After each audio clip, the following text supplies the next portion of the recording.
Tuscaloosa critical three-game series begins between Alabama and LSU. Before we take a look at the starting lineups presented by NASCAR, why don't we first pause 10 seconds for station identification. That's 10 seconds for a station ID. This is the Crimson Tide Sports Network.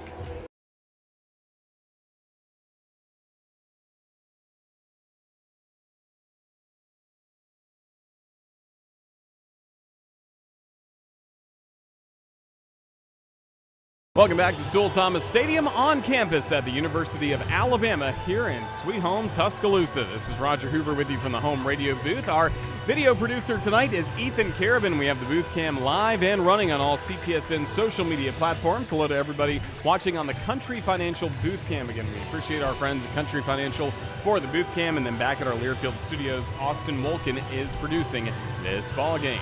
Let's introduce you to our starting lineups presented by our friends at NASCAR. The official throwback weekend of NASCAR returns to Darlington Raceway coming up on Sunday, May 12th. That's this Sunday. Don't miss your chance to witness epic racing and jaw-dropping NASCAR throwback paint schemes. Purchase your tickets today at darlingtonraceway.com and experience a weekend you'll never forget at the track that's too tough to tame.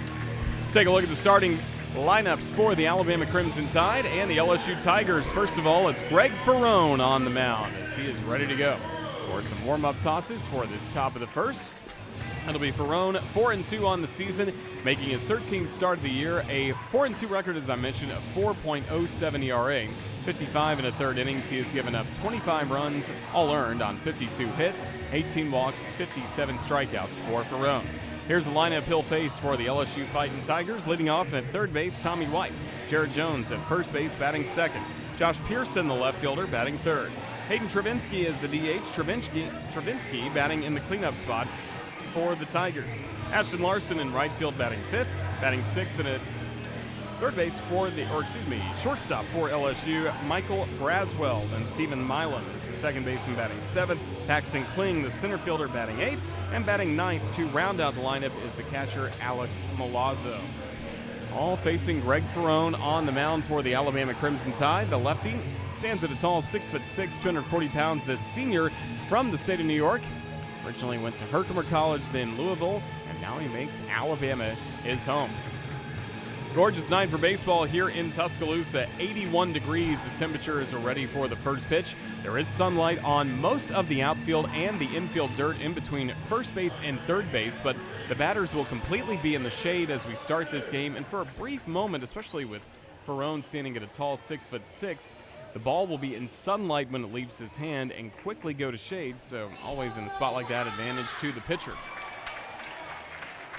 Solid crowd on hand here for the final weekend of Crimson Tide baseball at home this year. We'd love to be back here in June for the NCAA Regionals, but going to need a hot 2 weeks coming up for the Crimson Tide to do that. Ferrone ready, and away we go. A little high for ball one. Tommy White, Jared Jones, Josh Pearson all due to the plate in this top of the first for LSU. White hitting .320. Next pitch, check swing and a strike. Ruling on all the balls and strikes tonight, Seth Buckminster. David Savage is the first base umpire. Mayhew Edwards at second base umpire. Alfredo Burkeen, the third base umpire. Ball and a strike and the pitch. Here's a swing and a hard roller to short. LeBron scoops it up on the dirt. He slings and throws to first for the out. One gone as Tommy White, one of the most dangerous power hitters in the nation, retired by Greg Ferrone.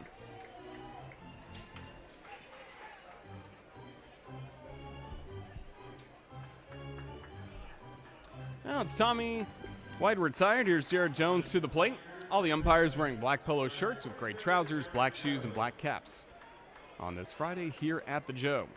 Alabama wearing the home white uniforms with crimson block lettering on the front, spelling out Alabama, crimson numerals in the front and back. Ferrone rocks back, and the first pitch. Jones swings and misses at a fastball at 92 miles per hour for strike one. Crimson ball caps with the white script A on the front for Alabama. Then for the LSU Tigers, gray jerseys for this ball game tonight with LSU on the front and purple and gold numerals in the back. Here's a swing and a miss by Jared Jones, 0-2. Purple ball caps for all the LSU Tigers. Again, one game back of the Crimson Tide in the standings. LSU had a tough start to SEC play, but played well, taking 2 out of 3 against Texas A&M last week. The 0-2. Check swing on a ball low, and the count to 1 ball and 2 strikes to Jared Jones hitting .301, 21 homers, 44 runs batted in for the LSU first baseman. No score as we're just getting going in the top of the first. Ferrone, third base side of the rubber. He's ready with the 1-2. Breaking ball, slider missing high and outside, and it's 2-2. Tied defensively with Ian Petrutz in left, TJ McCants in center field, William Hamiter the right fielder.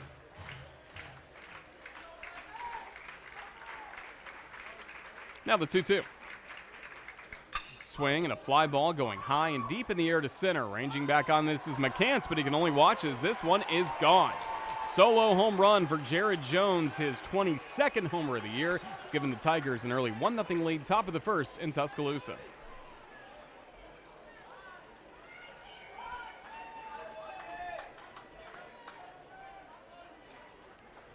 Jones touches home again on home run number 22 of the year, his 9th in SEC play.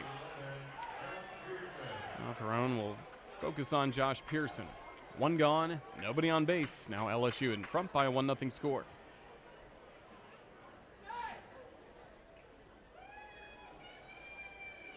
Lefty on lefty as Pearson steps in. Ferrone ready and the pitch.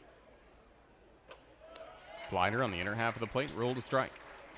Again, Ian Petrutz in left field, TJ McCants in center, William Hamiter back in the starting lineup in right field. Fifth-year senior from here in Tuscaloosa. The 0-1 by Ferrone. Missed low and outside, and the count's on even 1 ball and 1 strike. On the infield, good to see Gage Miller once again at third, Justin LeBron at short, Bryce Eblin at second base, Will Hodo at first, catching Mac Cassetti for Greg Ferrone. 1-1 pitch. Fastball, swing and a miss. See some dirts clank off the glove of Mac Cassetti as that baseball came in. 1-2 the count on Josh Pearson. Tigers in front early thanks to a Jared Jones home run. Down the 1-2. Swing and that's fouled away. Fastball at 92 from Ferrone at work with a slider, curveball, changeup in addition to a fastball that rests in the low 90s.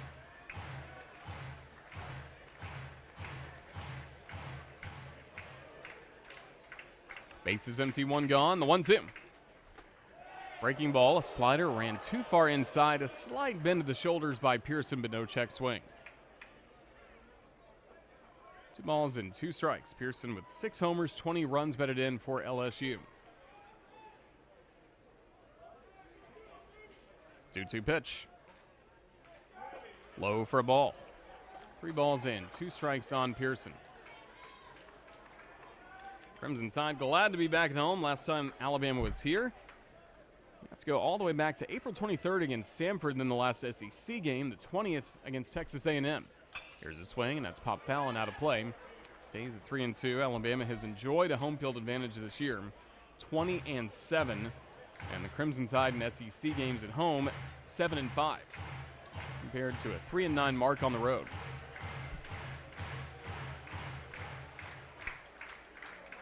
Full count on Pearson, the pitch by Ferrone. Swung on and popped up high going into shallow left field. Miller, the third baseman, back, but Petrutz trots in, and he'll make the catch high above his hat for the out. It's now 2 gone. Crimson Tide trailing LSU 1-0 in the top of the first, and here comes Hayden Travinski to the plate. 1-0 Tigers, top of the first as they strike first thanks to the solo home run by Jared Jones.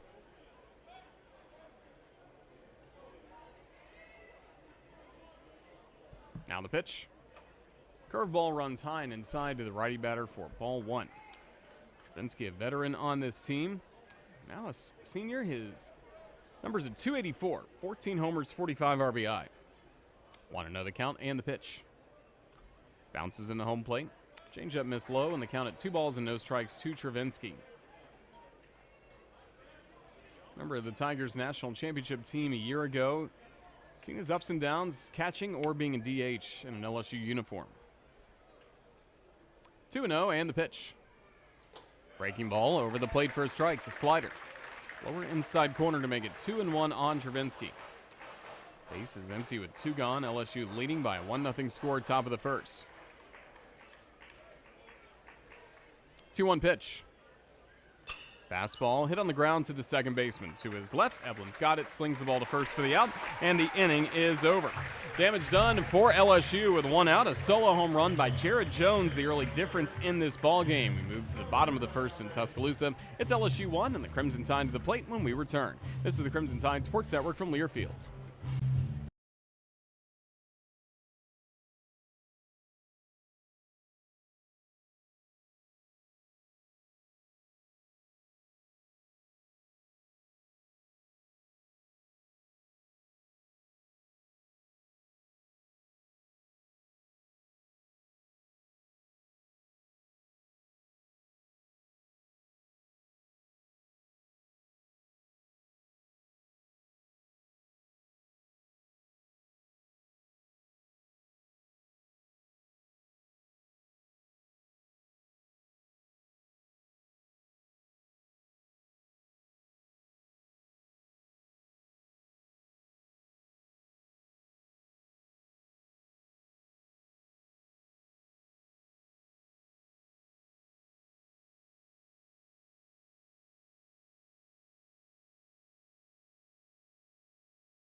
Crimson Tide trailing 1-0 as we move to the bottom of the first here in Tuscaloosa. This half inning brought to you by the Alabama Department of Public Health.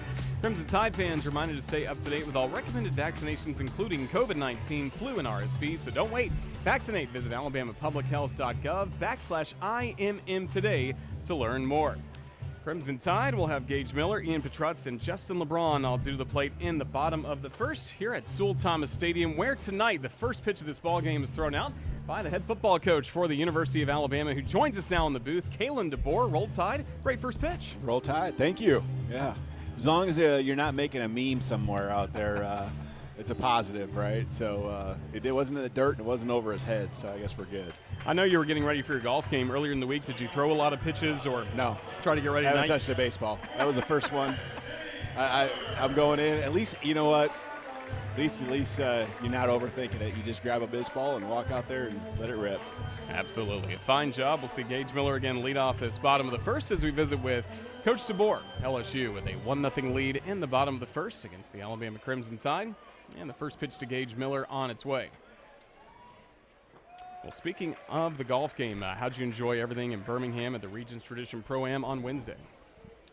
Yeah, it was fun. It was a good experience. We got a lot of obviously fans out there, a lot of support, and enjoyed the day. So didn't too many things that again make those highlights or lowlights that end up on social media forever. Pop out by Gage Miller to short, one gone on the bottom of the first. Ian Petrutz next to the plate for Alabama. Had you been able to warm up in kind of recent weeks at all in golf-wise, trying to work on your swing or making sure you'd be good to go? I played a couple holes, but never played more than probably 8 or 9, I don't think. So that was about it. It's been tough to get out there trying to get the team all put together, and spring ball all of a sudden ends, and we're on to official visits here in June. So bridging that gap there.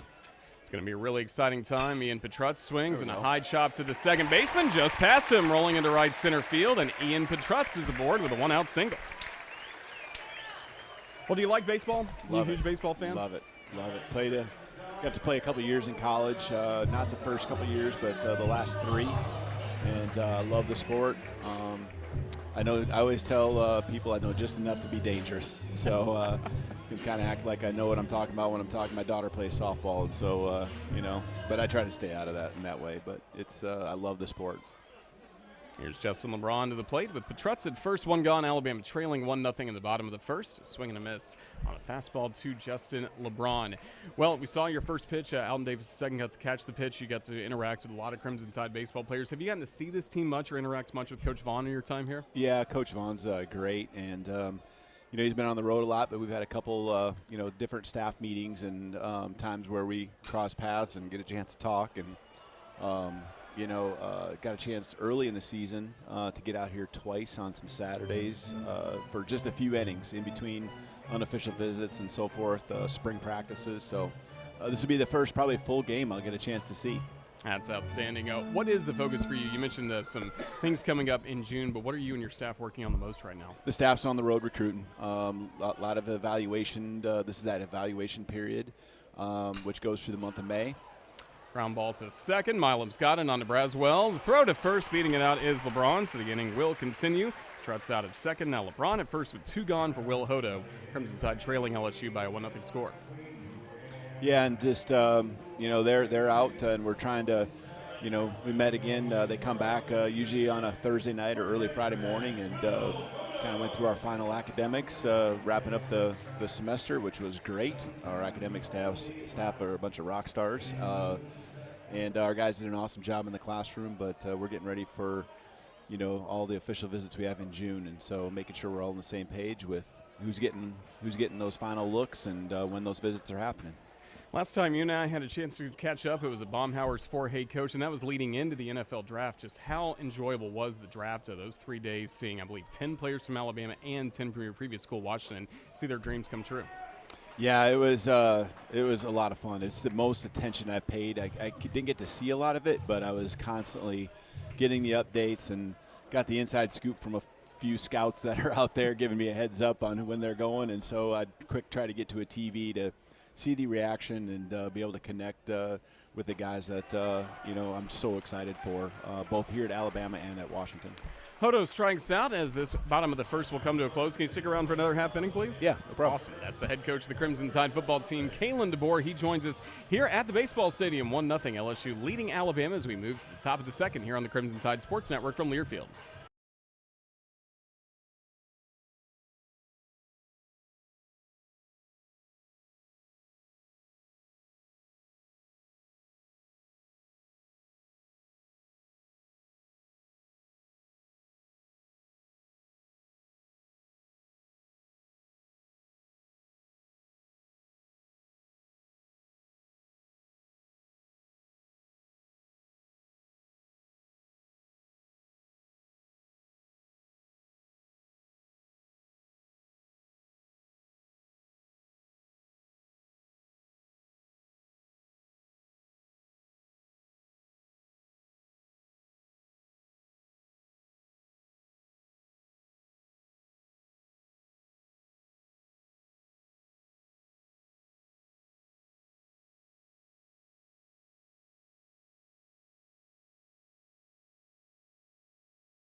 Thomas Stadium, LSU leading Alabama by a 1-0 score. Roger Hoover joined by the head football coach for the Alabama Crimson Tide, Kalen DeBoer, who, of course, joined the Crimson Tide back in January. And I've got to ask you about somebody on your staff that you were on the plane with coming from Seattle here to Tuscaloosa. Courtney Morgan, your general manager. How vital has he been to getting everything organized the way you wanted these first few months? He does not stop. He's got a phone on his ear. He's texting. He's organizing, leading the staff. The guy... he was on that plane for a reason, because he's great with relationships, not just with the recruitment, but he just brings even the current roster together. He's not a coach on the field, but he's just a uniter of people. Loves the conversations, loves to help guys on your team and the ones that are hopefully going to be a part of your team any way they can. And he's just so vital that way. Greg Frone back to work on the mound, first facing Ashton Larson, followed by Michael Braswell, and then Stephen Milam, all due to the plate. Junior staff been able to get a roster ready. First of all, as we saw for spring football, have you liked the chemistry in that building so far? Yeah, this starts with the staff. It starts with a bunch of guys that are low ego guys, just all pulling the same direction, and I think that trickles down to our players, and they feel that, and they're doing the same. Fly out to center field will begin this inning for Ashton Larson. Now we'll see Michael Braswell to the plate again. LSU up by a 1-0 score in the top of the second inning. You're the second member of the football program that I've been able to interview after a ceremonial first pitch. The first was Jalen Milroe a few weeks ago, quarterback for the Crimson Tide. What'd you like about his spring and how you've gotten to interact with him over the last few weeks? Well, he was going after it, and he knew the playbook as we were putting it in, just diving into every little piece of it. Then translating it onto the field, and until he could get it right, he was just 100% trying to make it happen. And he's an effort guy, but he's a guy with a lot of humility. And as the reps happened and he got more familiar and comfortable with everything, and the people around him as well, you could really see it clicking. Pop out to second base for Braswell. Now 2 gone in the top of the second as LSU has a 1-0 lead against Alabama. When you've gone to Coleman Coliseum, you see a sold-out crowd there. Huge crowd tonight here at Sewell Thomas Stadium. How excited are you for what's coming up this fall at Bryant-Denny Stadium? I know A-Day was a good example of what it can be, but you got to be fired up for that first home game. That's why you come here, is to be a part of these type of atmosphere. The atmosphere that is presented here at Alabama. It's just the fan support and passion. You can feel it each and every day, and it's what you want to be a part of. And so it's been an awesome honor and privilege to be here. Can't wait for this fall. Have you really felt that just in your daily life here in Tuscaloosa? Yeah. Oh, yeah. Yep, wherever you go.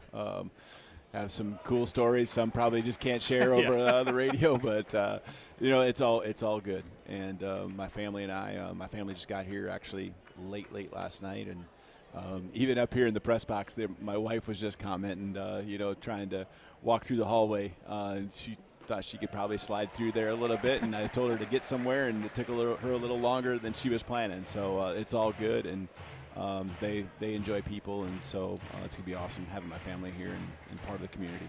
Certainly glad they're here. Greg Ferrone looking for the final strike, final out at this top of the second. 1-0 LSU leads here in Tuscaloosa in game 1 of the series. And that breaking ball misses a little bit low. Now the count will make it 2 balls and 2 strikes. You mentioned you, of course, like baseball. You played a little bit. Where did you play on the field, and how are you as a hitter? Mostly as an outfielder. And the hitting part is probably the part I enjoyed the most. So the feeling of a ball coming off the bat, it's up there with a lot of the things that you can have happen in the sports world. So little high and outside. That'll make it a full count. 3 balls and 2 strikes on Stephen Milam as he faces Greg Ferrone. Again, we're in the top of the second. LSU with a 1-0 lead against Alabama, thanks to a Jared Jones homer back in the first. Now Ferrone set with the 3-2 pitch. And that's just cracked foul to the backstop. That'll keep it at 3 balls and 2 strikes as we continue visiting with the head football coach for the Alabama Crimson Tide, Kalen DeBoer, who's gotten to be around a lot of sports this week. The Regions Tradition Pro-Am on Wednesday, now Crimson Tide baseball tonight. What's left for the weekend for you? Yeah, just some more visits yet tomorrow. Got some guys coming to campus, some unofficial in particular, and some guys that we're excited to bring back for another visit. So, it's just more of that. So get a chance to maybe hang with the family a little bit, and probably even try to come back and catch the second baseball game of the weekend. That sounds good. Well, this inning comes to a close with a fly out down the right field line. Coach, we'll let you get back to your family and enjoy your time here at Sewell Thomas Stadium. But thank you for joining us here on the radio on the Crimson Tide Sports Network. Best of luck down the road. Roll Tide. My pleasure. Roll Tide. That's the head coach of the Crimson Tide football team, Kalen DeBoer. Bottom of the second coming up. It's LSU with a 1-0 lead against Alabama. This is the Crimson Tide Sports Network from Learfield.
Reuse 10 seconds. Without the expressed written consent of the university and Learfield. Announcers are provided by Learfield and approved by the university. Bottom of the second is brought to you by Homewood Suites Tuscaloosa. When in Tuscaloosa, stay at the new Homewood Suites. It's convenient to downtown Tuscaloosa and the University of Alabama campus. Bottom of the second, it's a 1-0 lead for LSU against Alabama here in Tuscaloosa. Really appreciate Kalen DeBoer, the head coach of the Crimson Tide football team, joining us here on the radio. So that's found back, as again he is here with his family, getting to enjoy some Crimson Tide baseball after he threw out the first pitch that just maybe a little off the plate to the left, but overall solid effort. As again, didn't become a meme or a gif or anything like that. Mission accomplished. He was fine. That pitch a little high to Cade Snell, and that will make the count at 1-1 strike to the Crimson Tide designated hitter. Snell hitting .342, 4 homers, 23 runs batted in. Ball and a strike, and the pitch. Swing and a chopper up the middle. Ranging over is the second baseman. Milam's got it. Throws to first on a bounce, and it gets there just in time to set down Cade Snell for the first out. Solid work by Milam going to his right. That bouncing ball seemed destined for straightaway center field, but instead it's a ground out to begin the bottom of the second for Alabama. TJ McCants next to the plate for the Crimson Tide. Alabama trailing 1-0. Good bounce back inning for Greg Ferrone in the top of the second as we visited with Coach DeBoer. A foul fly out down the line in right field. Closed out the LSU inning. Solid catch right up against the netting by Will Hodo. Next pitch, bunted right in front of home plate. Onto the grass. Pitcher off the mound, picks it up, but that's all he can do. Gage jump, unable to make a play. It'll be a bunt single for Alabama's TJ McCants. He becomes the second Crimson Tide hit of the game as Ian Petrutz had the first back in the bottom of the first inning as we visited with Coach DeBoer. 1-0 LSU leads. Here's Matt Gassetti to the plate.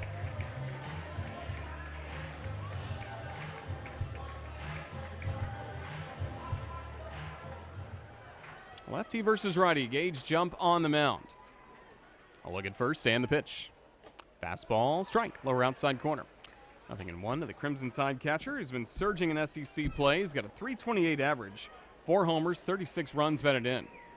Had those back-to-back weekends against Texas A&M and Ole Miss, where he had 2 homers in the series. In both of those series, that's fouled away, and it's 0-2 on Gassetti.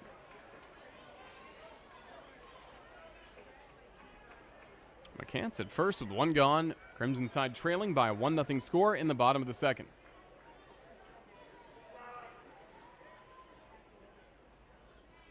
Now the 0-2. Fastball a little high, and the count at 1-2 strikes to Gassetti.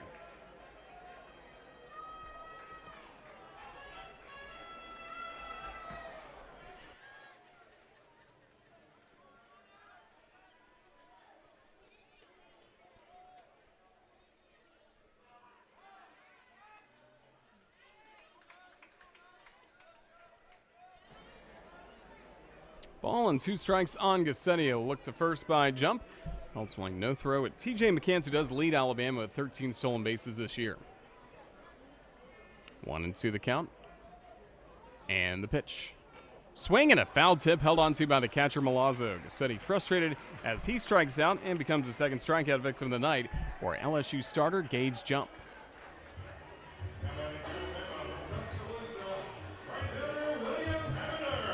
William Hameter next to the plate, 1-0.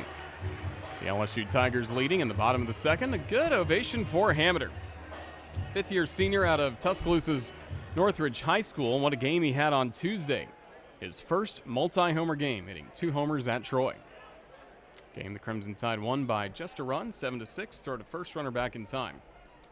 That was against a hostile crowd, sellout crowd at Riddle Pace Field. Crimson Tide, after building up a large lead, Troy came back in the ball game. Alabama was able to withstand a good challenge late. First pitch to Hameter, check swing and a strike. On a slider, low and inside by Jump, who works with a fastball, slider, curveball, and changeup in his pitching repertoire. 0-1. McCants at first base with 2 gone. And the pitch, runner going. High for a ball. The throw goes to second base. McCants in there safely. The ball gets away from the shortstop Braswell and trickles into center field. It will be a stolen base for TJ McCants, his 14th of the year.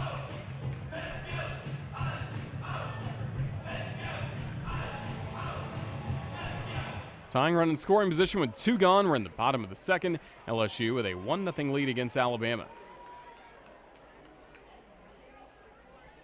Set at the chest. Jump is ready.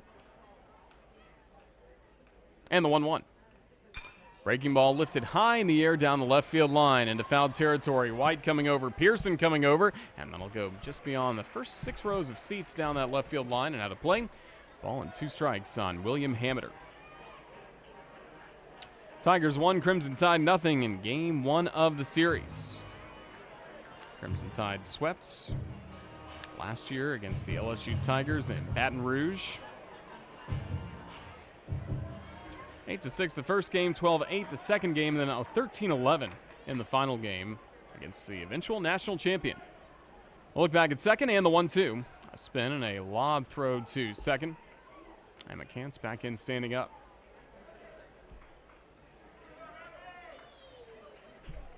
1-2 the count on Hameter. His 2 homers he hit on Tuesday, his first of the year. He's hitting .267 overall. I'll look at second. And the 1-2. Missed just low and outside of the fastball at 93 miles per hour, and the count goes to 2 balls and 2 strikes. Bryce Eblin waits on deck. Batting 9th to round out the order for head coach Rob Vaughn. His first year as Alabama's head coach. 2-2 the count. And the pitch. Ran inside ball 3. A fastball at 93 nearly hit Hameter. It's 3-2. Vaughn, the head coach, his third base coach clapping his hands is Anthony Papio. Mike Morrison, the first base coach, pitching coach, and associate head coach of the Crimson Tide, Jason Jackson, now in his 7th year on the Alabama staff. Full count. 2 gone. Look at second and the pitch. Swing and a fly ball into straightaway center. Backing up on it, Kling. He's to the warning track. He's right up against the wall. He'll reach for it, but he can't make the grab. T.J. McCants scores to tie the game. Hameter hustles to third. He's in there as he's tied this game with an RBI triple. 1-1 score in the bottom of the second.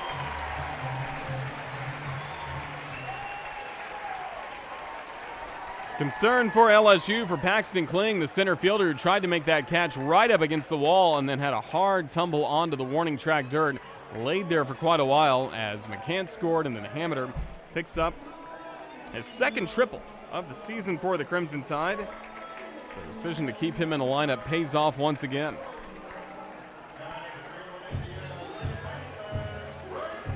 Now Bryce Eblin to the plate. 1-1 score in the bottom of the second. And here is Eblin. Lefty on lefty. Third baseman White playing in case of bunt. Jumps first pitch. Fastball over the plate for a strike. So now a 1-1 score. Good early response for the Crimson Tide to that first inning home run by Jared Jones.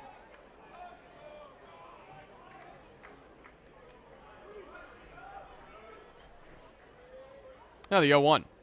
Swing and a soft fly ball will take a bounce on the dirt to the second baseman. Milam's got it, throws to first for the out. That'll end the inning, but with 2 outs, William Hameter delivers a RBI triple to straightaway center field. That has tied this game at 1. That's our score as we move to the top of the third in Tuscaloosa as you listen to the Crimson Tide Sports Network from Learfield.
Top of the third, 1-1 score between LSU and Alabama here at Sewell Thomas Stadium. This third inning brought to you by Auto Owners Insurance. Go to RolledTide.com/auto owners to partner with an independent independent Alabama agent who can provide local, personalized insurance expertise today. Greg Ferrone now gets to work in a 1-1 score thanks to Hameter's RBI triple. It's tied this game at 1 here on just a great night at the Joe. Good to see all the right field Ragers in attendance. Not necessarily all students. We know that school's out for summer, but all the fans that have made their way out to the right field berm, we salute you. We hope you're having a great time. The grandstand is really packed, and it's filled in nicely, and it's going to continue being that way into tomorrow at 4 o'clock, Sunday at 1. Limited tickets remain at rolltide.com. Now we'll see Paxton Kling, who had that tough tumble in center field a moment ago on the Hameter ball. First pitch by Ferrone, high for ball 1. It's Paxton Kling, the center fielder, hitting .217, 1 homer, 20 runs batted in.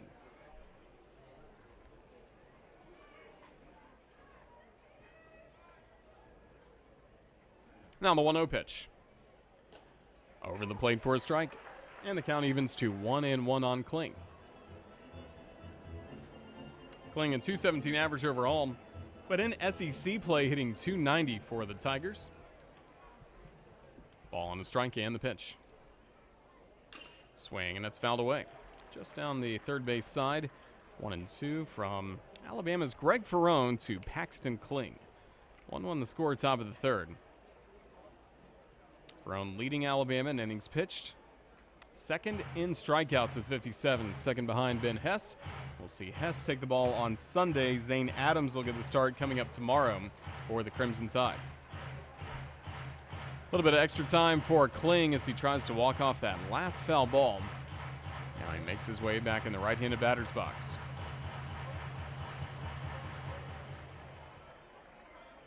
One and two on Kling. And the pitch.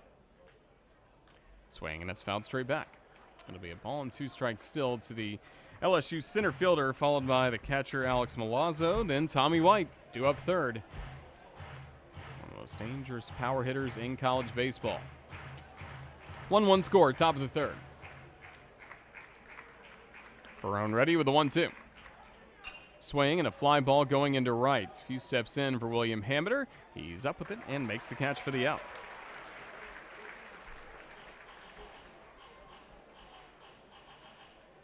After giving up the solo home run, 6 in a row set down by Ferrone.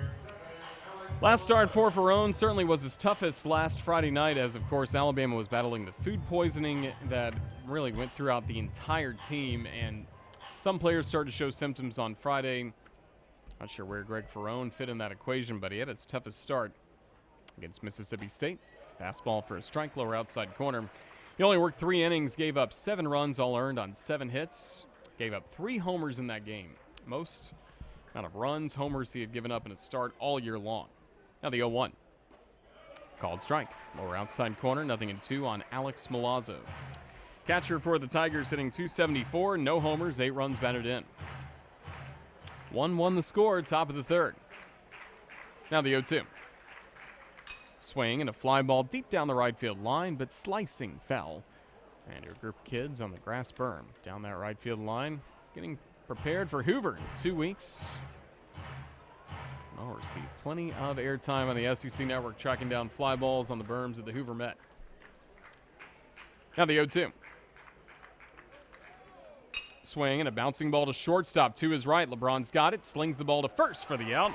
Impressive range showed once again by Justin LeBron at shortstop for Alabama.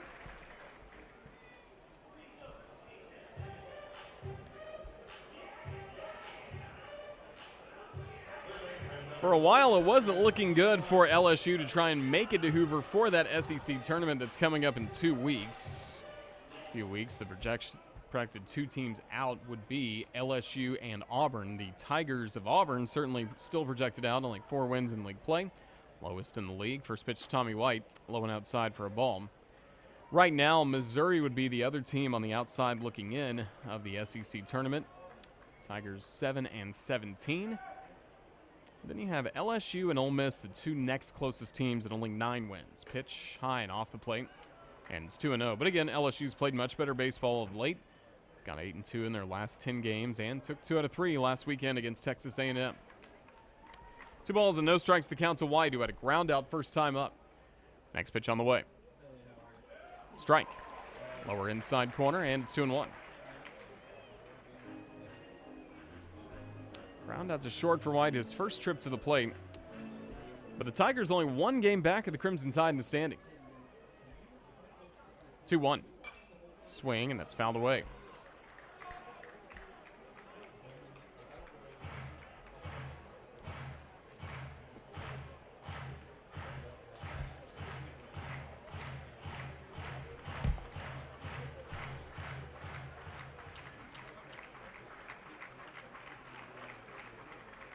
Now the 2-2. In the dirt on a changeup, and that makes it a full count of 3-2 to Tommy White.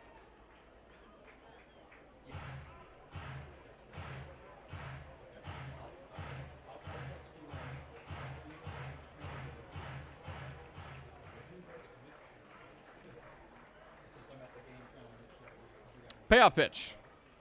In the dirt, ball 4. Ferrone with his first walk and the first true base runner of the night for LSU, meaning a man on base. Of course, the man coming up now, Jones, hit a solo homer in the top of the first to give the Tigers the advantage. At 1-0 initially, Crimson Tide tied the game with an RBI triple in the bottom of the second just a moment ago.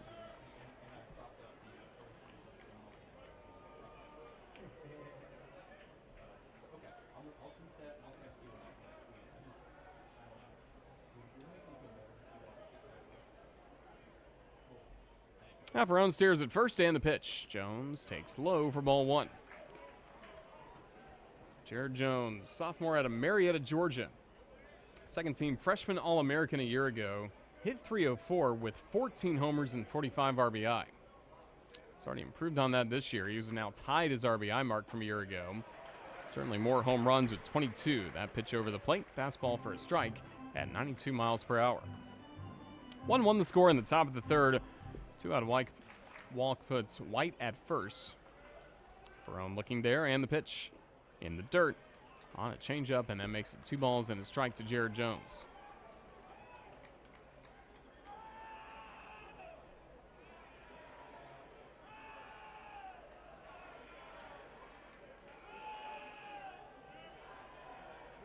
Two-one.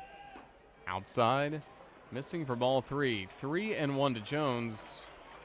Walk would extend the inning for Josh Pearson, who waits on deck. Tommy White just drew a walk a moment ago. He's at first. 2 gone. Now 3 balls and a strike on the Tigers' leading home run hitter, Jared Jones. Ferrone ready, and the pitch. Swing and a miss at a ball in the dirt. Filthy slider, now 3-2.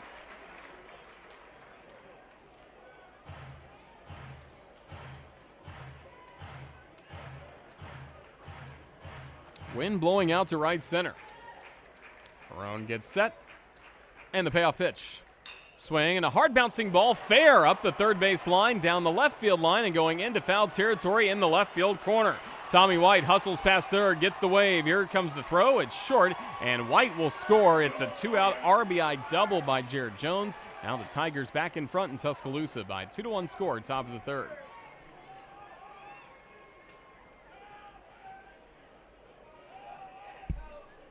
RBI double by Jared Jones last Friday for Ferrone. Had a tough go of it. Hunter Hines was the bat for Mississippi State that made life difficult in what turned out to be a run rule loss, 13-3 for Alabama in game 1 of the series, before the Crimson Tide would bounce back even after a Saturday loss and win the finale 10-5. Josh Pearson next to the plate, 2-1. LSU in front, and now a throw to third base, dropped by Miller. Third base umpire nods yes for the out.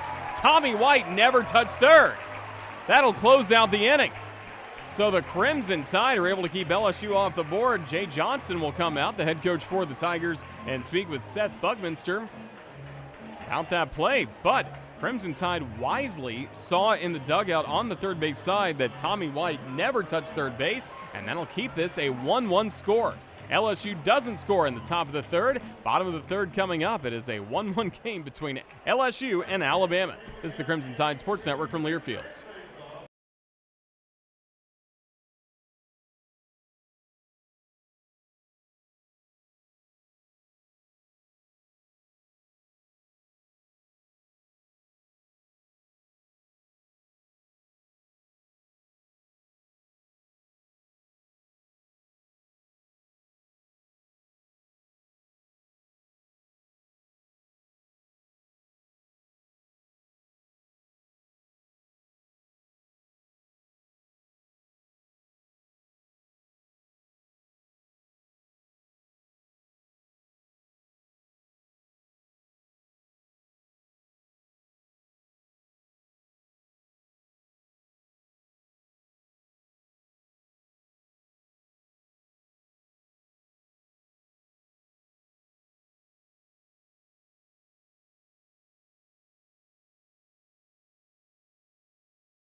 Well, welcome back to Tuscaloosa, where we now all have messy scorebooks after that top of the third, thinking LSU got a run. It was a double by Jared Jones, but on the play, Tommy White out at third base as he never touched it, so that keeps it a 1-1 score here in Tuscaloosa.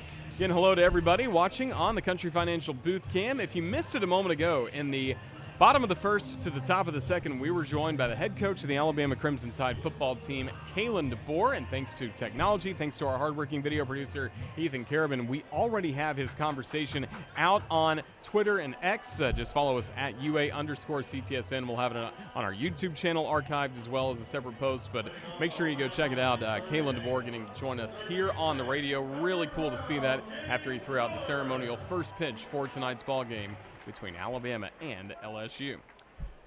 Gage Miller will start this inning. First pitch on the way, a fastball outside for ball one. Top of the order due to the plate against Gage Jump, starter for the LSU Tigers.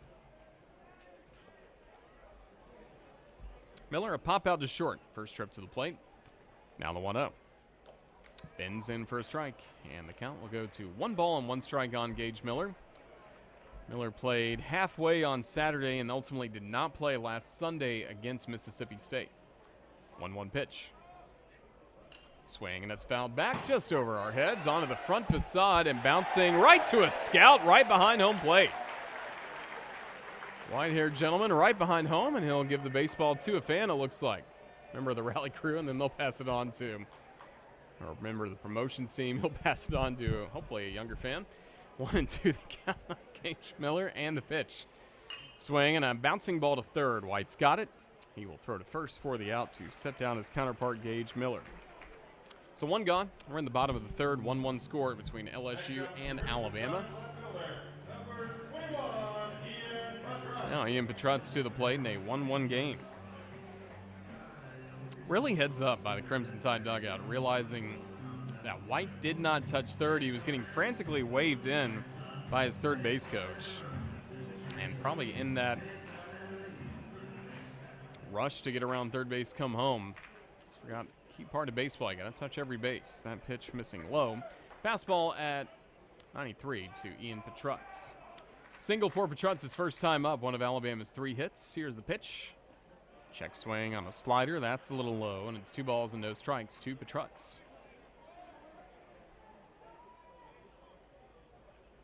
Gage Jump, starter on the mound from Aliso, California. Now the pitch. Check swing, and there's a strike. Transferred to LSU from UCLA. 2 seasons for the Bruins, 2022 and 2023. Now 2-1. And the pitch. Check swing and a ball low, 2-2. Going back to 2021, Jump was a 18th round selection of the draft by the San Diego Padres, but opted to honor his commitment to UCLA. 3-1. Swing and a miss, inside fastball, 3-2.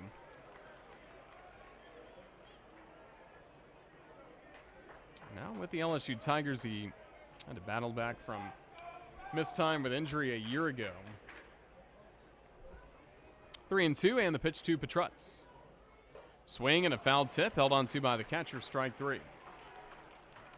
Petrutz retired, now 2 gone in this bottom of the third, a 1-1 game between Alabama and LSU. Third strikeout for Jump today.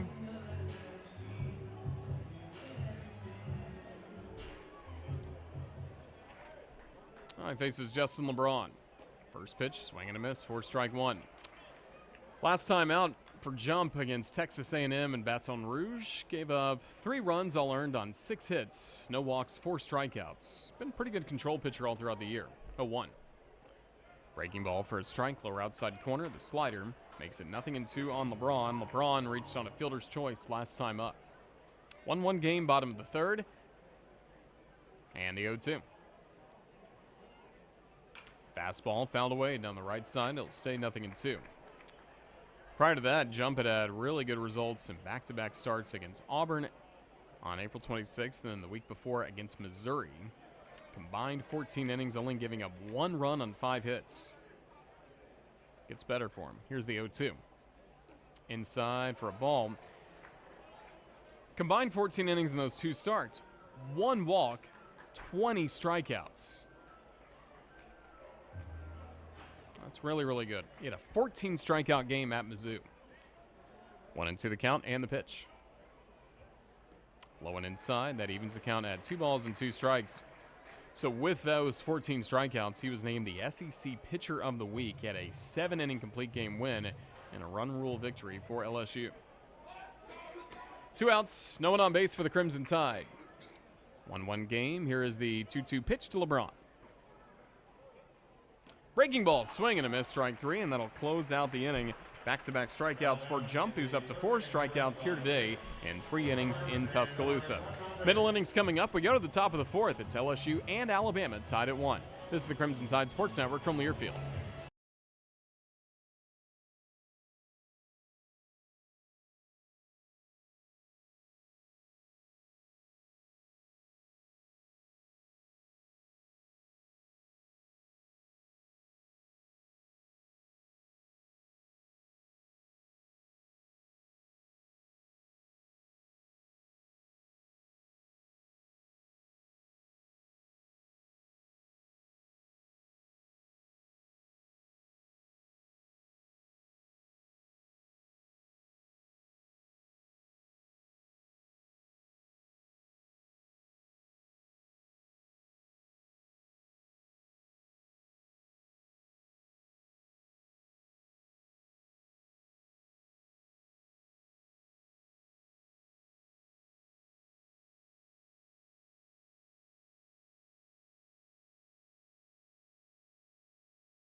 We get set for the top of the 4th, brought to you by Cadence Bank. Keep up with everything Alabama with the Roll Tide mobile app, presented by Cadence Bank. Download the Roll Tide mobile app now for free at the App Store and Google Play.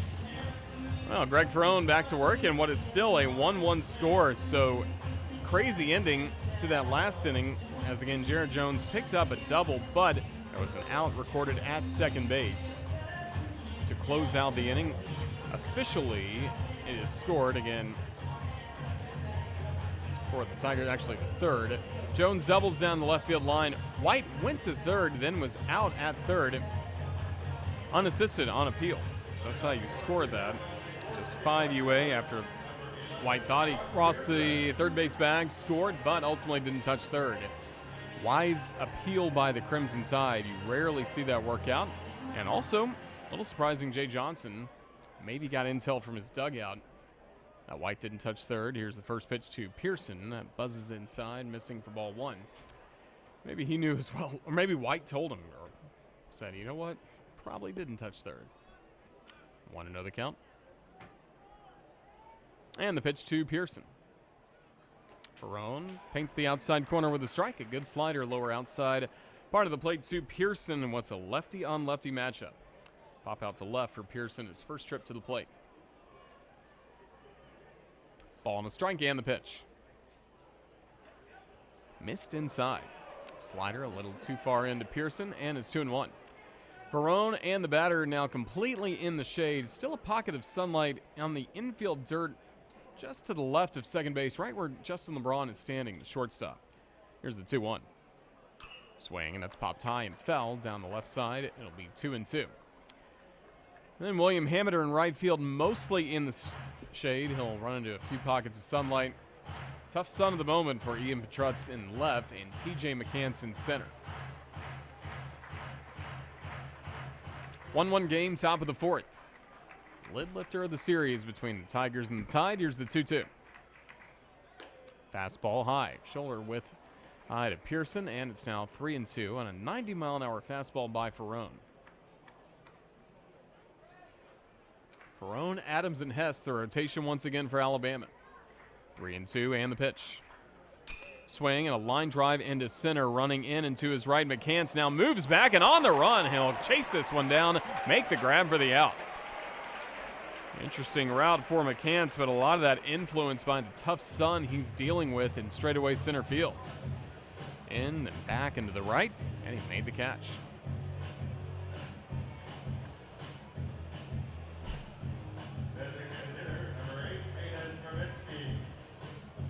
Now Hayden Travinsky to the plate. We're in the top of the fourth, 1-1 game between Alabama and LSU. Travinsky, ground out to second, first trip to the plate. First pitch on the way. Swing, and it's popped up and into foul territory for a strike to Hayden Travinsky.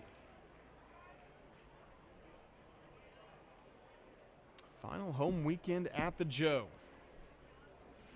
Already series wins for Alabama in SEC play. First 3 weekends in conference action. The pitch, strike.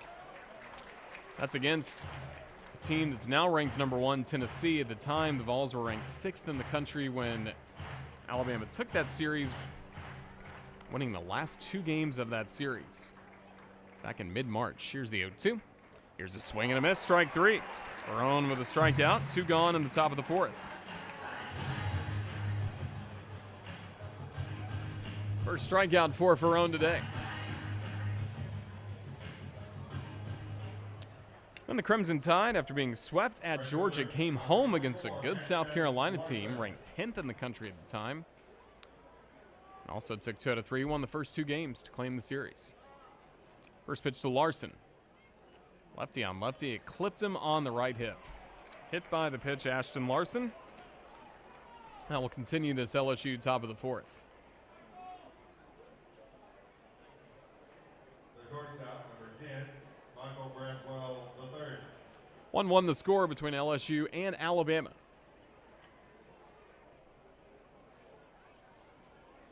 Crimson Tide again taking 2 out of 3 against South Carolina, and then after being swept on the road at Kentucky, came home and won the final 2 games of the Arkansas series. Pitch low and outside, and that was against the number 1 ranked Razorbacks. For the first time since 2006, Alabama had to play the number 1 ranked team in the country back-to-back weekends. Arkansas 1 week, and then Texas A&M moved in the top spot, and they came to the show the next week. Want to know the count and the pitch. Low for a ball. That was a scheduled Thursday through Saturday series. Due to inclement weather on Thursday, there was a Friday doubleheader. A&M won both games of that Friday twin bill, but then on Saturday, the Crimson Tide had a thrilling victory, 10-9 the final, to claim the final game against A&M. That was the last SEC game. Back on April 20th, here's a strike, lower inside corner. On a fastball by Greg Ferrone, 2-1 to Michael Braswell. 1-1 the score, top of the fourth. Braswell pop out to second. Back in the second, a quick throw to first. Diving back in safely, Ashton Larson.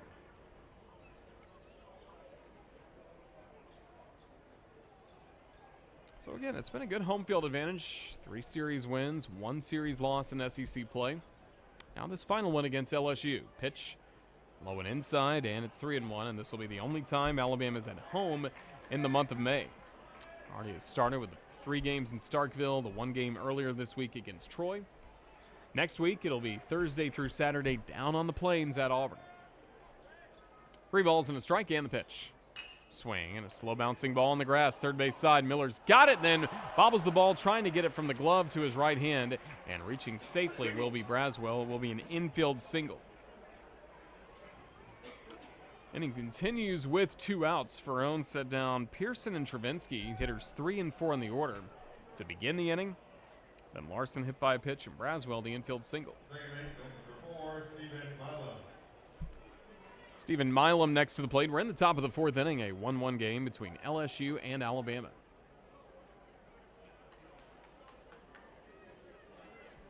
Milam, a foul pop out down the right field line. Will Hodo, the first baseman, who made the catch right up against the netting. Pitch, fastball high and off the plate for ball 1.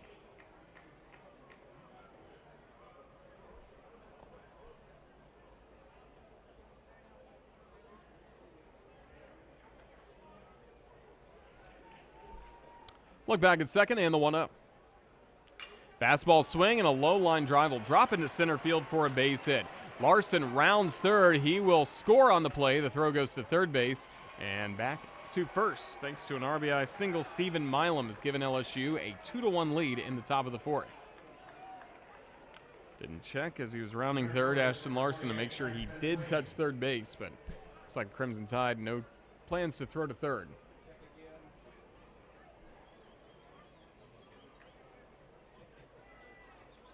Milam, solid piece of hitting, and again, Larson crossing the plate, did not see on the replay whether or not he touched third, and here comes Jason Jackson, associate head coach of the Alabama Crimson Tide and the pitching coach now in his 7th season as part of the staff here in Tuscaloosa. Milam with his RBI single in the center field, now giving LSU the lead they thought they had in the third.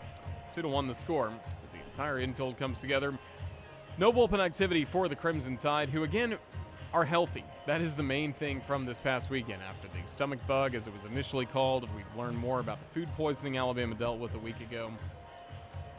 Crimson Tide roster was just completely decimated. For more details on the story than we can really give on the radio, encourage everyone to check out d1baseball.com. Mark Etheridge, one of our good friends, he was in Troy the other night for the Troy versus Alabama game, but Mark had a great story that I believe came out yesterday on all that Alabama had to go through, how thin the depth was, how close Alabama came to not being able to field a full team for that ball game. Just really good work by Mark to detail Alabama's struggle. We had Ian Petrutz join us yesterday on Crimson Drive, driven by NASCAR.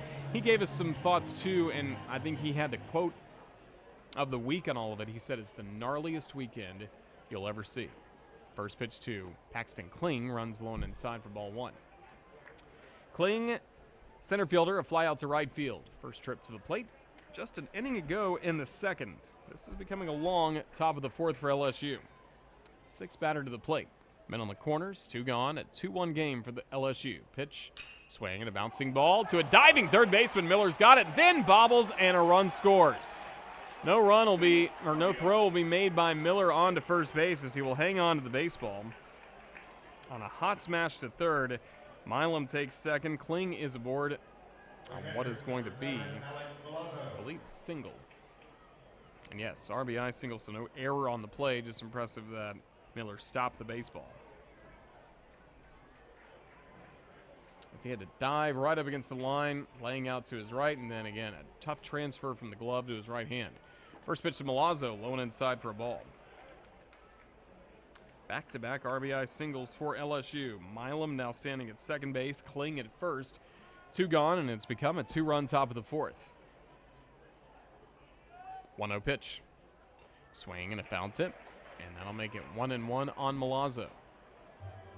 Tigers 3 runs, 5 hits. Crimson Tide 1 run on 3 hits so far. We haven't seen an error committed.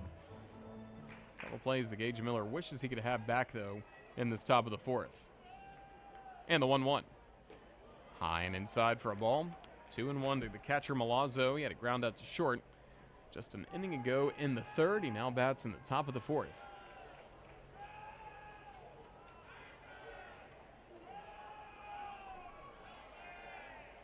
2-1 pitch. Swing and a miss. Inside fastball at 91 miles per hour, and it's 2-2 on Milazzo. All of this has happened with 2 outs. Ferrone set down the first 2 batters, 3 and 4 in the order, Pearson and Travinsky. 2-2. High for a ball, 3-2. And what got him off track was the first pitch that hit Ashton Larson, just on his right hip.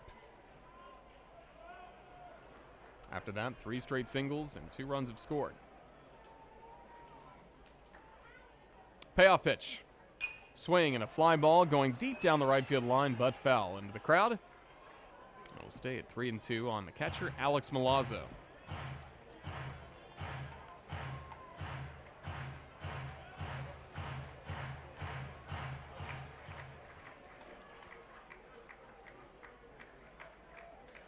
A look at second. Payoff pitch. Swing and a fly ball going deep into center field, closer to the left center gap. On the run, diving for it, T.J. McCants. He lays out and makes the grab, and that closes out this inning. What an effort by the Crimson Tide center fielder, T.J. McCants. A web gem brings this top of the 4th to a close. Tigers do grab 2 runs, but as we move to the bottom of the 4th, it's still just a 2-run ball game. T.J. McCants, a hero's welcome back into the Crimson Tide dugout. And as we go to the bottom of the 4th, it's now LSU 3, Alabama 1. This is the Crimson Tide Sports Network from Learfield.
Bottom of the fourth, Crimson Tide with a 2-run deficit, but it could have been much worse if TJ McCants doesn't make that diving grab.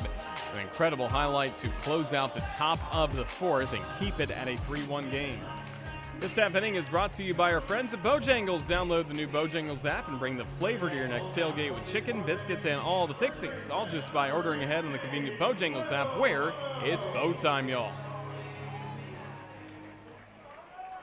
We will see the Crimson Tide with Will Hodo due to the plate.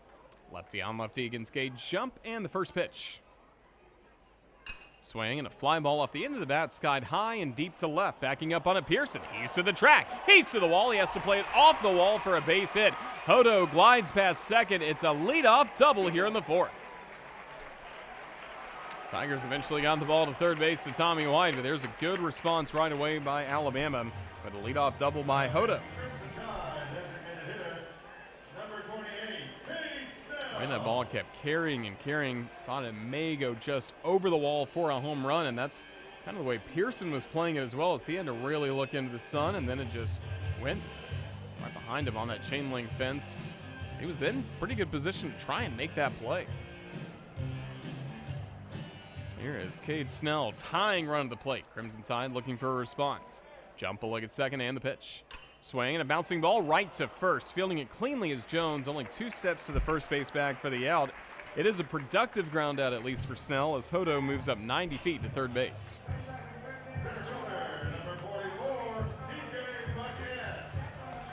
Heroes welcome for Toriano Jermaine McCants. TJ McCants, who just made that great catch a moment ago. It was his bunt single that sparked the Crimson Tide to a run 2 innings ago in the bottom of the second that tied the game. Right now, the Tide trailing by a 3-1 score. Hodo at third base. Tommy White, third baseman, playing in case of a bunt. First pitch lefty on left. Strike. Fastball lower inside corner at 92.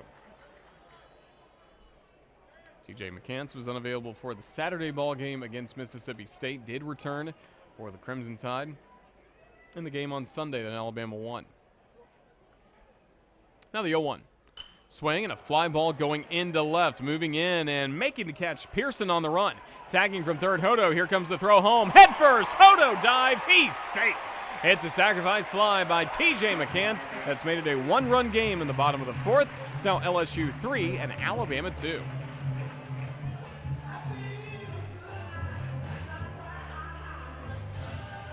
Solid response for Alabama right after LSU grabbed 2 runs top of the fourth. Even if you don't tie it up here, you've made things a lot more manageable moving forward.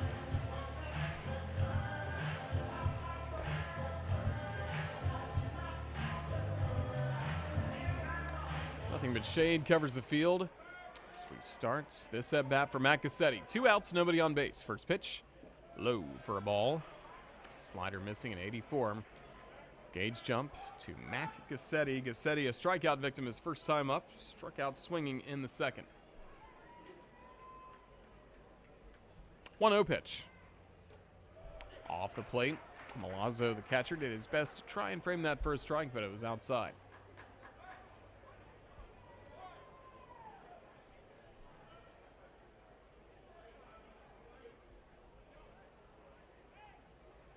Jump ready and the 2-0. Fastball for a strike. Rather a changeup at 84. It's 2-1 on Crimson Tide catcher Mac Gassetti. Waiting a green bat at the plate. Here's the 2-1. A little outside. On a curveball, now 3 balls and a strike. If he can get aboard, William Hammeder waiting on deck.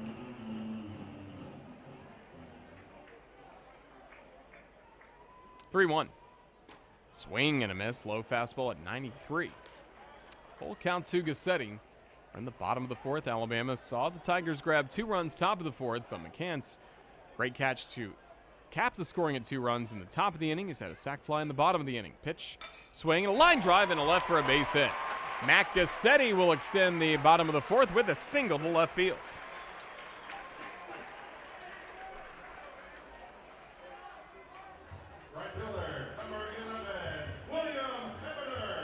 William Hammeder next up for the Crimson Tide. Alabama trailing by a 3-2 score. Nate Yeske, the pitching coach, is going to come out for the LSU Tigers to speak with Jump as they are starting to get some relievers at least stretched out a little bit in the bullpen. Jump only had 51 pitches, so no real danger of him coming out of this ball game in the next few innings, but this bottom of the fourth has been tough, and it just got tougher with the Cassetti single.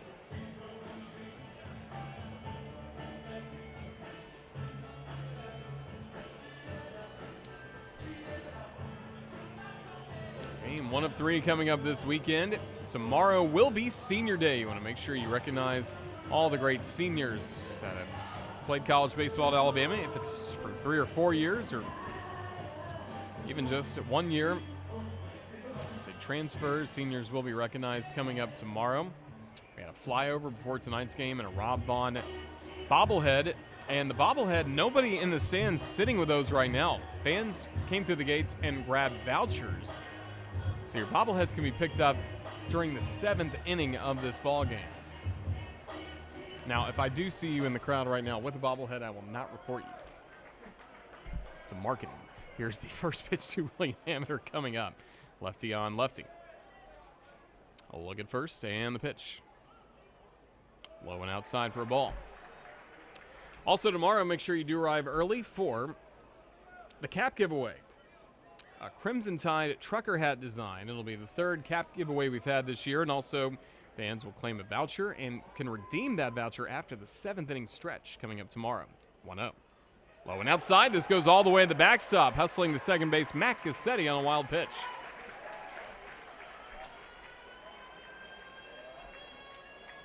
It's a 2-0. This is really the time to get to Jump, it appears. Crimson Tide with Hameter at the plate, an RBI triple his last time up.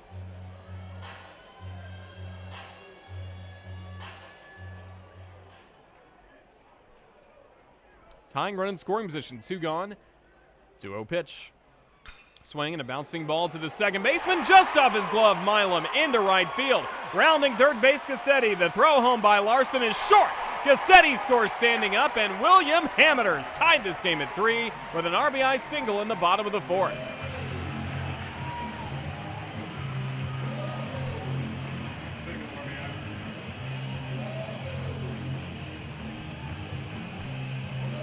Nothing can slow down William Hameter right now.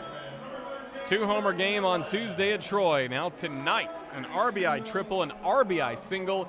And after Alabama saw tie game go away top of the inning, now it's a tie game once again thanks to 2 runs in the bottom of the 4th. Lefty on lefty, here's Eblin. Jump looks at first, and the first will be a throw to first base. Runner back in, standing up. Eblin a ground out to second base is first time up. Crimson Tide have struck here for 2 runs in the bottom of the 4th. Now the pitch. Low and outside, 1-0. This has all the makings of a Friday night classic. We're only in the bottom of the 4th. We've seen a little bit of everything, some great performances on both sides so far, especially Alabama with the great defense by TJ McCants, some clutch hitting. 1-0 pitch. Low and outside, and that makes it 2 balls and no strikes. So stay with us. We're going to have quite a thriller coming up. You may need some extra caffeine. No better way to get your caffeine fixed than with Coca-Cola Zero Sugar. With zero sugar, plus refreshingly delicious, is Coca-Cola Zero Sugar the best Coke ever? Find out for yourself. Throw to first again. Runner back in time. 3-3 game, bottom of the 4th. Seen Alabama answer back so far in this ball game, but haven't seen Alabama taking the lead just yet. 2-0 on Eblin. And the pitch. Swing, that's chip foul up along the first base side. 2 balls and a strike. To the Crimson Tide second baseman, who is a senior. He'll be honored coming up tomorrow, native of Greenwood, Indiana.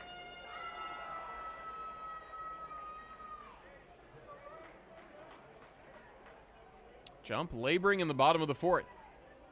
Runner at first, 2 gone. And the 2-1 pitch. High for a ball. 3-1, a fastball upstairs at 92. Gage Miller waits on deck so far in the battle of the Gages. Gage jump.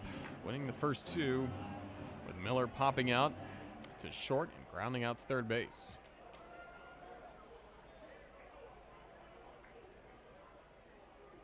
Three one. Outside corner strike on a fastball, 3-2. Jump able to make it a full count, working against Eblin.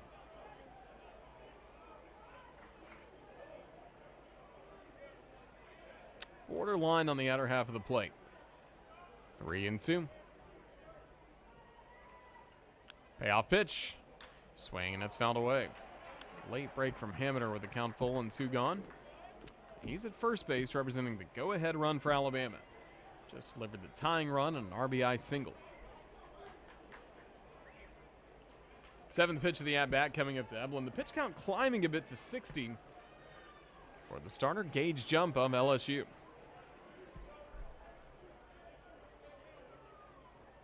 3-2.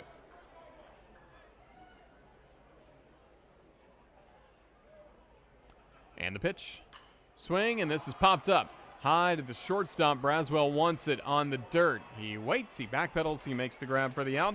That'll close out the inning, but what an inning it was. Alabama grabs 2 runs, especially the last run after the sac fly by McCants with 2 gone. William Hamiter an RBI single, and that's made it a brand new game. We get set for the top of the 5th in Tuscaloosa. LSU and Alabama all tied at 3. This is the Crimson Tide Sports Network from Learfield.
Start at the top of the 5th here at Sewell Thomas Stadium. Alabama tied at 3 with LSU. This 5th inning is brought to you by Residence Inn, located along the peaceful banks of the Black Warrior River. Residence Inn Tuscaloosa, a very short drive from campus and downtown. Their studio and 1-bedroom suites feature fully equipped kitchens, flat panel smart TVs, modern workspaces, and free high-speed Wi-Fi. At Residence Inn Tuscaloosa, it is not just a room, it's a residence. Crimson Tide will face the top of the order after last inning ended on a thrilling play. Alex Milazzo thought he had picked up maybe a 2-run single or maybe a double. Instead, a diving catch by TJ McCants brought the 4th inning to a close. Now we start at the top of the 5th. Tommy White at the plate. First pitch high and off the plate for ball 1. White, 19 home runs this season for LSU. Almost seems down after what he did a year ago when he hit 24 for the Tigers. Here's the 1-0. High for a ball, and of course there's still 2 weekends of SEC play left, the SEC tournament. Tigers are trending in the right direction. They should be in a regional. But a .374 hitter for LSU last year. Here's the 2-0. Low for a ball, 3-0. You combine him to what Dylan Cruz was doing. It was a very tricky lineup to get through for LSU.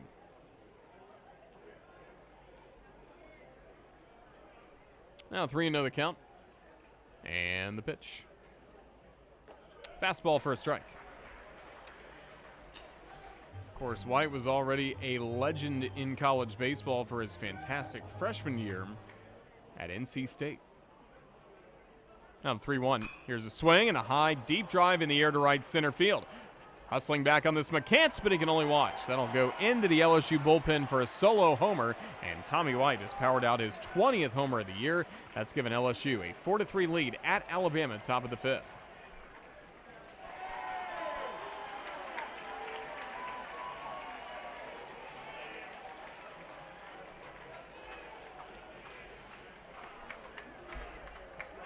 That home run traveled 417 feet off the bat of Tommy White. His 20th home run again this season for LSU. Outside fastball looked like from Greg Ferrone. Base is empty. Nobody out after the leadoff homer. The first pitch to Jones, off the plate for a ball. Just closing out that note on White, with NC State, he hit 27 homers as a freshman. 24 last year, and that last blast now is 20th for LSU. So 3 straight seasons of 20-plus home runs in college baseball between the Wolfpack and the LSU Tigers. Ball and a strike on Jones. Pitch by Ferrone. Swinging a line drive down the left field line onto the grass for a base hit, rolling all the way to the wall before Petrotz is up with it. Jones looked wide into second. He's got a double, his second straight, after he had the double that he thought brought home White in the third. White didn't touch third on appeal. He was out, so it was not an RBI double, but that's now 3 extra base hits for Jared Jones in this game.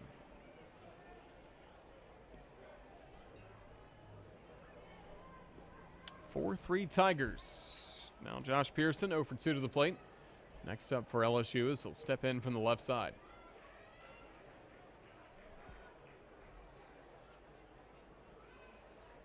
Time called as Matt Cassetti is going to come out and have a quick conversation on the mound with Ferrone. There is some bullpen activity going for the Crimson Tide. Austin Morris getting ready, right-hander.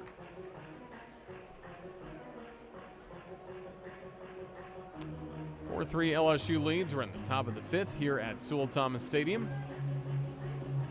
Certainly hope you'll join us coming up. If not tomorrow, but maybe Sunday you'll be here at the ballpark. It will be Mother's Day. On Mother's Day, all moms will receive flowers at the gate. Then pregame on Sunday, the Atlanta Braves are making their Braves Country road trip. There will be an autograph signing with select Alabama football players. First pitch to Pearson is low for a ball, and that's 1-0.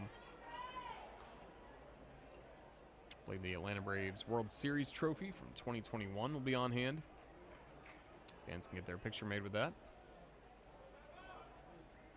1-0 the count on Pearson. And the pitch in the dirt, and that makes it 2 balls and no strikes. Also, Sunday will be Kids Day at the Joe. All kids 12 and under will be able to run the bases post-game. And you can also get your 5th Game Day at the Joe button.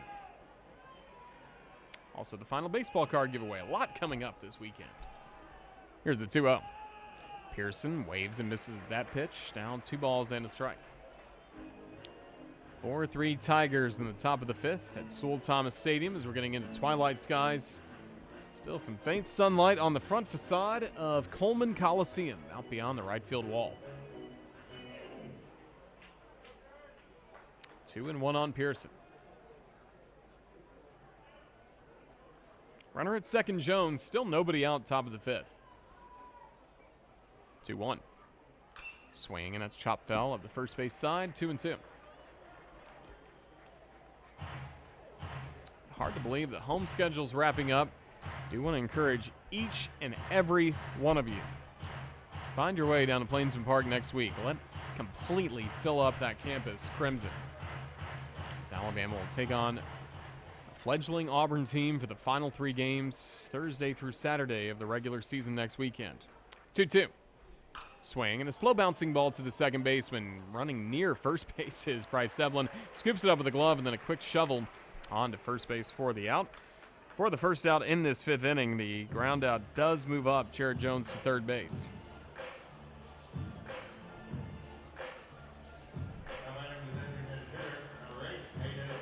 Hayden Travinsky next up for the LSU Tigers.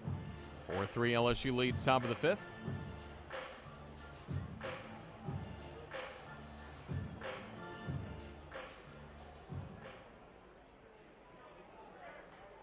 Jason Jackson comes out. And we'll see whether or not Ferrone gets to face Travinsky, who's been 0 for 2 against the left-hander so far, but potential, we are seeing a mound visit here to get Ferrone out of the game. The last pitch he threw was his 90th of this start. trying to work his way back after, again, everybody was depleted. The health situation, that stomach bug, food poisoning that ravaged the roster last weekend.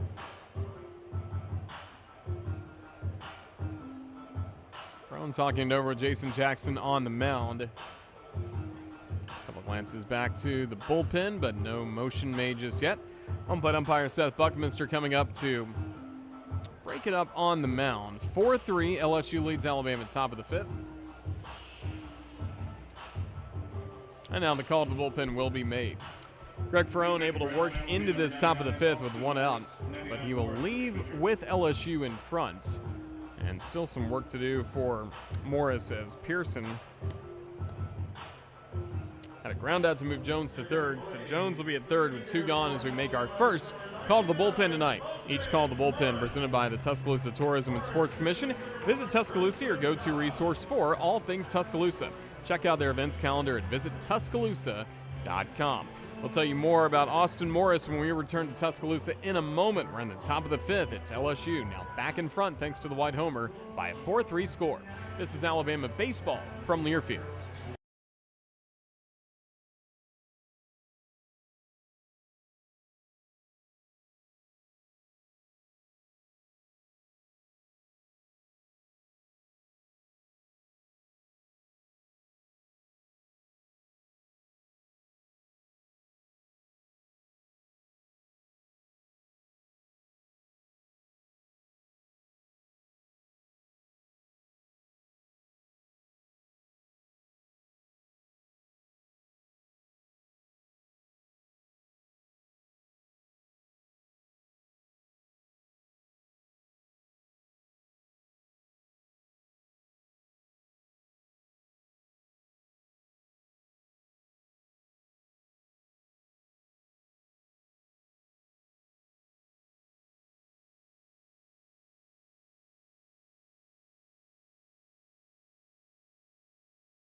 Pitching change for Alabama as we're in the top of the fifth inning. LSU leading by a 4-3 score. Game 1 of the series. It'll be Austin Morris taking over in the call to the bullpen, presented by the Tuscaloosa Tourism and Sports Commission. Morris, a right-hander, 6'4", 210 pounds, a redshirt freshman from Warrior. Went to Morgan Jordan High School. This season, his role has kind of grown as the year's gone along. Some relief outings and then in mostly midweek play, but now starting to get trusted a little more in SEC weekends. Morris 2-0, 4.91 ERA in 11 games out of the pen. 18 1/3 innings of work. He has struck out 15 compared to 8 walks, giving up 10 runs all earned on 20 hits. Batters against him hitting .282. He's on to face Hayden Travinski. First pitch, swing and a miss. Breaking ball off the plate, slider at 82 for strike 1. Travinski 0 for 2 in this ball game. There's a runner at third base, Jared Jones with 1 out. Tigers up 4-3. Pitch, breaking ball, swing and a miss, and it's 0-2 on Travinski. Ashton Larson waits on deck, a lefty batter. Right now it's righty batting Travinski. Jones at third, only 1 gone.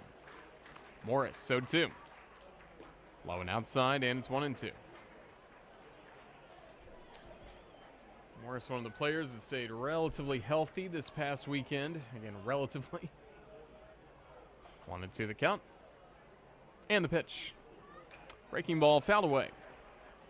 Stays at a ball and 2 strikes on Travinski.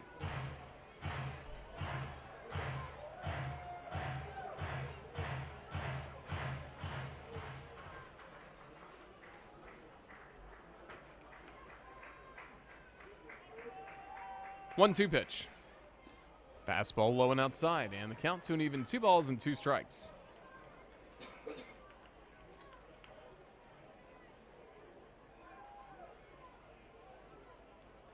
Now the pitch. Breaking ball, hit foul to the backstop.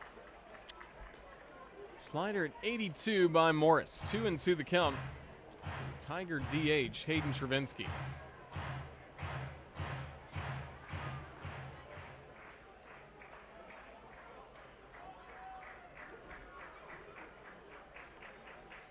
Two. Fastball missed, lower outside corner, not by much.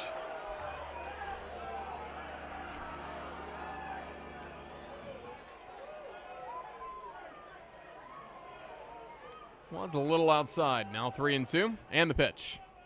Slider hit foul down the right side.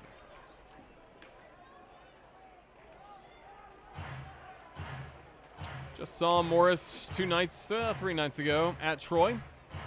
2 innings, allowed a run on 2 hits against the Trojans. 3-2 the count. And the pitch. Slider again, fouled away again down the right side. But again, picking up more time in SEC play. He threw against Mississippi State. And the Saturday game, then Alabama didn't lose 8-1, but he got through 2 innings when Tide were desperate for anybody to go out there and provide depth out of the bullpen. 3-2, the pitch. Slider is swung on and crushed high and deep down the left field line. Petrut's moving over onto the warning track. He'll reach up and make the grab for the out. Jones will tag from third and score without a play. It'll be Travinsky with a sacrifice fly to make it a 2-run LSU advantage. 5-3 over Alabama in the top of the 5th.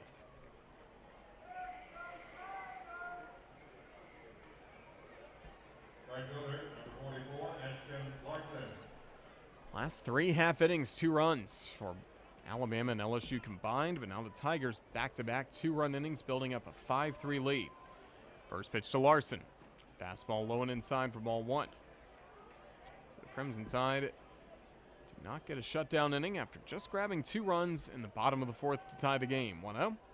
Fastball low, and it's now 2-0. But again, this has the feeling of a really high-scoring back-and-forth game. Wind is blowing out to both right center and the left field. Now the 2-0. Fastball swing. A hard grounder skips into right for a base hit.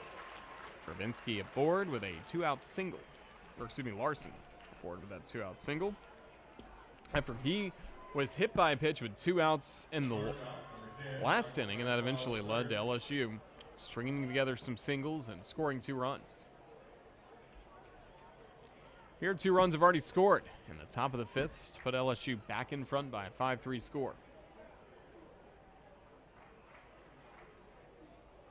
Now the pitch. Fastball swung on, a line drive going to center. This will drop in for a hit. McCants cuts it off before the warning track and will throw back to the infield, and the runners will both be safe. Third base, Larson, and at second with a double, Michael Braswell. LSU's offense really coming to life. Now 9 hits for the Tigers in the game. 5 runs on 9 hits. Number 4, Stephen Milam. 2 will be in scoring position with 2 gone. Stephen Milam. Bullpen not active yet for the Crimson Tide, but 2 gone. Alabama hoping that Morris can retire Milam. Keep this game manageable at 5-3. Righty versus lefty as Milam climbs in. RBI single last time up. First pitch. Low and outside. Changeup missing for ball 1. Tigers tonight, every time they can advance a man on base, 7 for 8 at the plate. Pitch, breaking ball for a strike. Just really solid hitting, 5 for 7 overall with men on base. And the Tigers also impressive, 6 for 9 so far with 2 outs. 1-1. Slider bends in for a strike, lower inside corner, 1-2.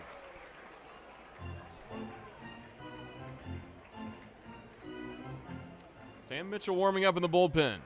1-2, Morris ready against Milam, and the pitch. Breaking ball low and outside to make it a 2-ball, 2-strike count.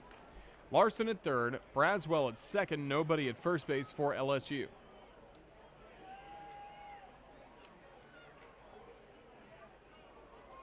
Now the 2-2. Fastball called, third strike on the inner half of the plate. Morris with the strikeout strands 2 in scoring position. But speaking of 2, LSU grabs 2 more runs in the top of the 5th. Bottom of the 5th coming up at the Joe. It's now LSU 5 and Alabama 3. This is the Crimson Tide Sports Network from Learfield.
Bottom of the fifth, a 5-3 lead for LSU against Alabama as Gage Jump will still be on the mound for the purple and gold. Bama fans, make sure your AC is ready to go this summer. Beat the heat with a special tune-up offer from Brown Heating, Cooling, Plumbing, and Electrical, a proud partner in the Crimson Tide. If you reside in the Birmingham area, you can reserve an appointment today at brownheatingandcooling.com.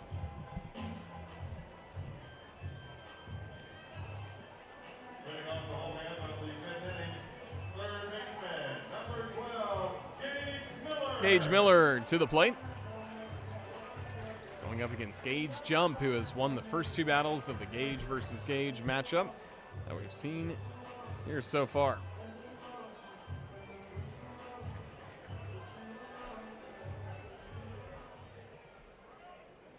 Lefty to righty, first pitch. High for a ball. Fastball at 92.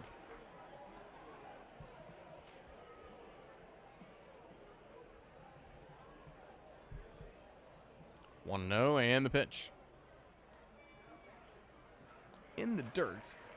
Slider missing, and it's 2-0 on Gage Miller. Continues leading the way with 18 homers for the Crimson Tide. 48 runs batted in, now just one RBI in front. TJ McCants for the team lead. 2-0. Here's a swing, and it's pop foul, and it's 2 balls and a strike on Alabama's Gage Miller. Midseason All-American by D1 Baseball. 6 for his last 14 entering this series with a home run, 3 runs batted in. 2-1. Breaking ball drops low and inside, and that makes it now 3 ball, 1 strike count to Miller.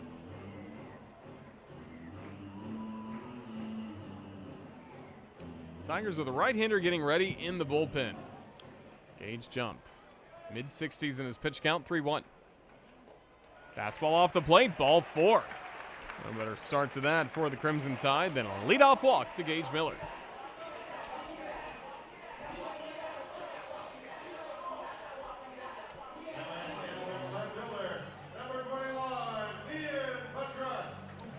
Ian Petrutz next to the plate for Alabama. He's the tying run, bottom of the 5th. Alabama trailing by a 5-3 score.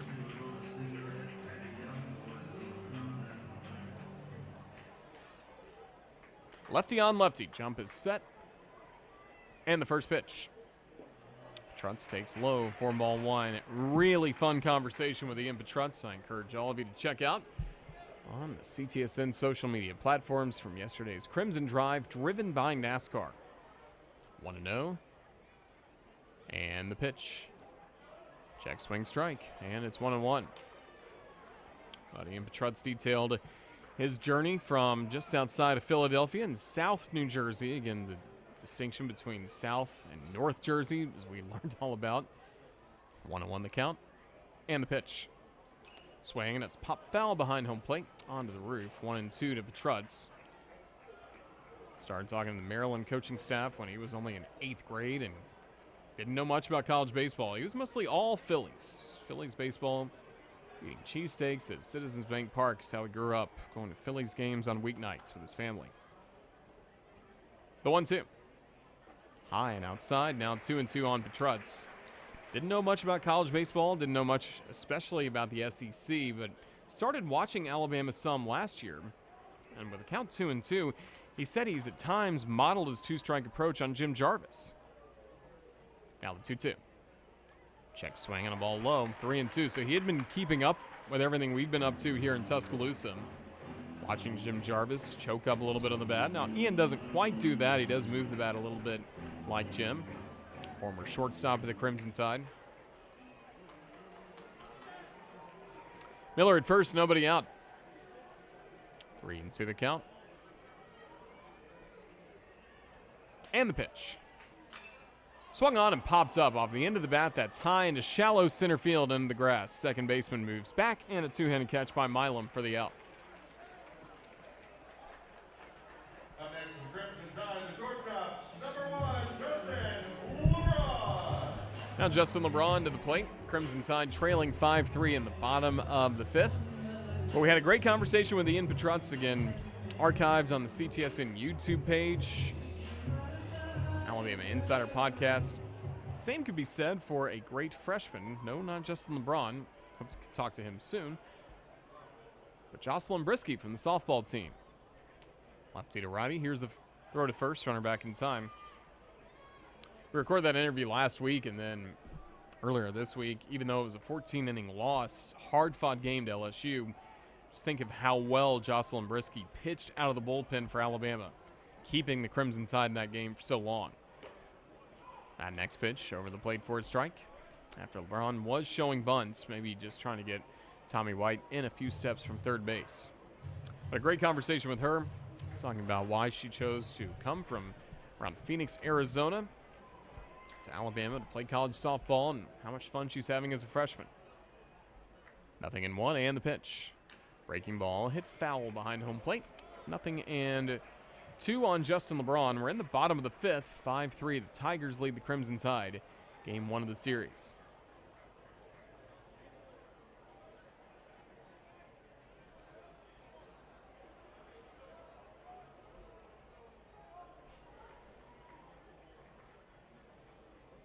The 0-2. Fastball low and outside makes it a 1-2 count on LeBron. Final interview we had yesterday, Paul Swan of NASCAR's Austin Dillon team for Richard Childress Racing, a front tire carrier. Played college football at Bowling Green for Dave Clawson, now the Wake Forest head coach. 1-2 on LeBron. And the pitch. Swing and a miss, strike 3. Strikeout 4, jump his 5th of the ball game, 2 gone. But we didn't really necessarily talk with him to talk about Bowling Green football, even though there's some fans listening that would like that. We talked with him because he got to interact with Jalen Milroe, some members of the Alabama football team at Talladega Superspeedway. Of course, we have a great partnership with NASCAR, title sponsor of Crimson Drive, driven by NASCAR. Fun conversation with Paul Swan. Lefty to lefty, first pitch is a strike. Lower inside corner to Will Hoda. Forming the bullpen for LSU, joining Hurd is number 99, Christian Little. Christian Little and 26 Hurd. warming up in the bullpen for LSU. And the next pitch is just outside, missing for a ball. Also, Thatcher Hurd warming up, so 2 pitchers getting loose for LSU as the pitch count is approaching 80 for Gage jump on the mound. 5-3, Tigers in front, bottom of the 5th.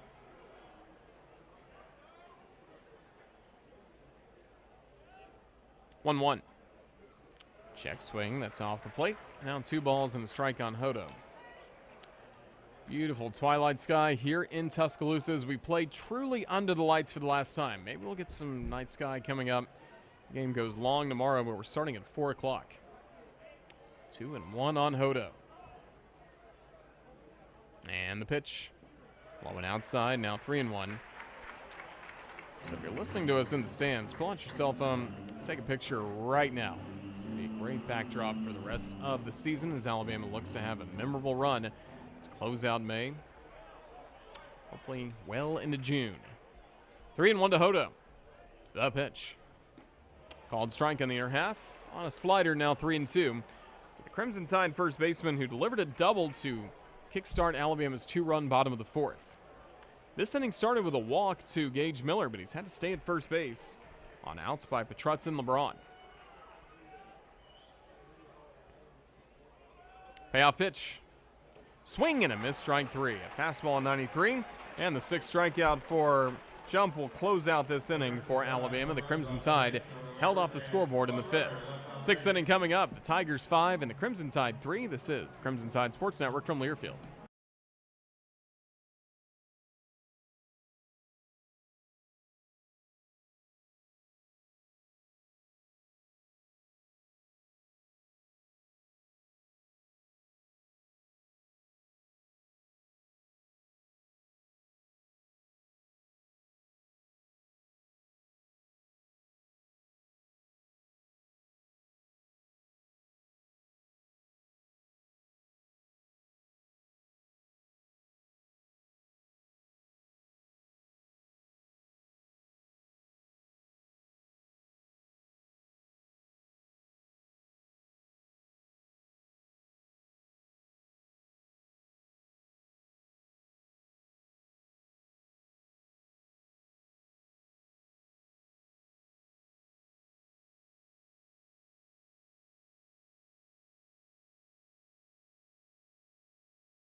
Top of the 6th inning, Crimson Tide trailing by 2 to the LSU Tigers as Austin Morris will be back on the mound for Alabama.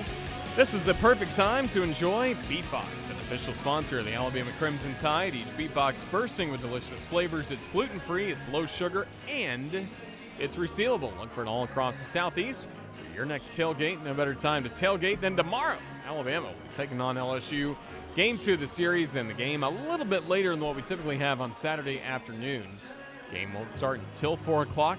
Plenty of time to tailgate with Beatbox. We know a lot of fans have been doing that all throughout the baseball season, and especially tonight getting set for Game 1 of the series. 5-3 the score. Start the top of the 6th inning. Austin Morris back to work. First batter he'll face Paxton Kling. Righty on righty. Kling shows bunt, pulls back as that's in there for a strike. Fastball at 92 by Morris. RBI single for Kling last time up. Made it 3-1 LSU in the 4th. It's now a 5-3 game in favor of the Tigers, 0-1. Fastball rides in for a strike. Similar spot at 91. 0-2 on Paxton Kling. 1 homer, 21 RBI this season to go along with his .222 batting average. Morris ready in the 0-2. Check swing on a ball low. Appeal made to the first base umpire. David Savage says no swing.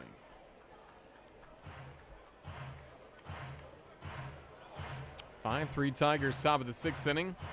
Game 1 of this series against Alabama. Now the 1-2. Check swing on a ball low. Did he go? No. Now they counted 2 balls and 2 strikes.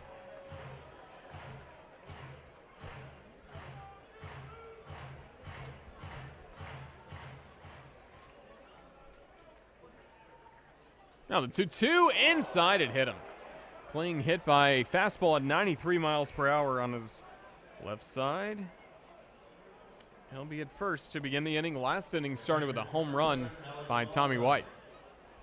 Alex Milazzo now coming up to the plate.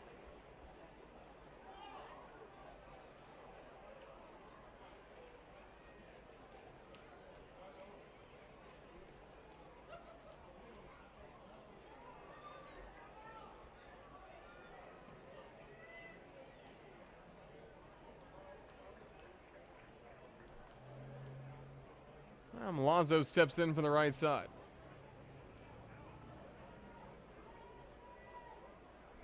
Righty on righty. Kling at first. With some speed, 8 stolen bags in the year. First pitch. Inside, it hits him on the elbow guard in his left arm. Back-to-back hit batters to begin the top of the 6th.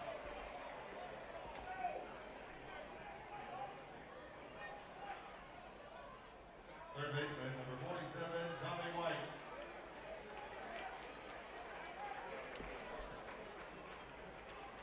So Kling now at second, Milazzo at first. 2 on for the dangerous Tommy White, who just homered last time up.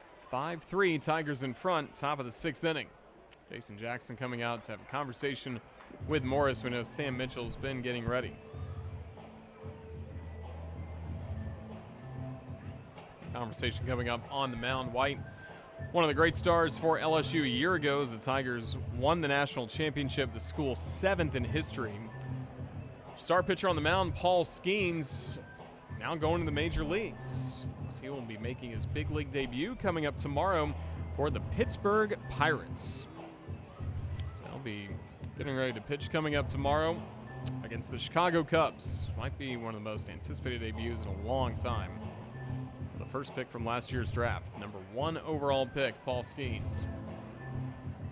So Tiger fans will be, of course, keeping up with this game here in Tuscaloosa, but I bet there will be more television sets in Louisiana tuned in to a Pittsburgh Pirates Chicago Cubs game in a long, long time. Here's Tommy White, 2 on with nobody out. First pitch on the way, a slider is hit high and foul out of play down the right field line. Solo homer for White. Last time to the plate, broke a 3-3 tie just an inning ago in the 5th.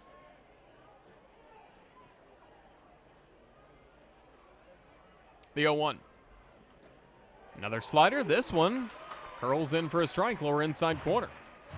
0-2 to the power-hitting third baseman of LSU. 2 on with nobody out. Tigers up by 2. Pitch.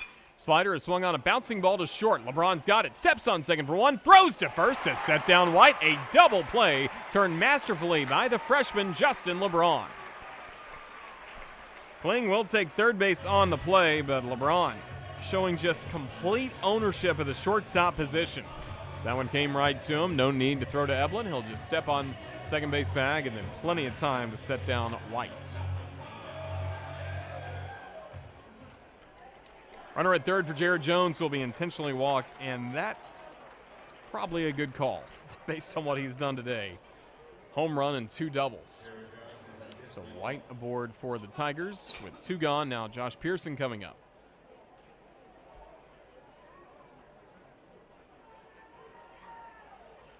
Been on the corners for Pearson. He's been hitless in 3 at-bats in this ballgame. Overshift will be on to the right side for the Crimson Tide against Pearson. Nobody standing at the normal shortstop position. Gage Miller around third base with runner right there in Paxton Kling. Pretty critical spot in this ballgame. Alabama trailing by 2. Trying to keep it that way as LSU got off to a good start this inning with 2 men on base. Double play getting 2 gone. First pitch here. Bounces into home plate. Skips away from Gassetti, but luckily it skipped away to his left, and that kept Kling at third base. Gassetti picked it up in the artificial turf and just watched as Kling stayed there. A little surprised Jones didn't try to go for second in a spot like that, but ultimately LSU trying to hang on to these base runners. Ball in the dirt and then clanked off the Crimson chest guard for Matt Gassetti again, way to his left. 5-3 the Tigers lead. We're in the top of the 6th inning. 1-0 and the pitch. Fastball in the dirt. Makes it 2-0. Tide trying to get at least 2 innings out of Austin Morris to help out the bullpen after Ferrone pitched into the 5th.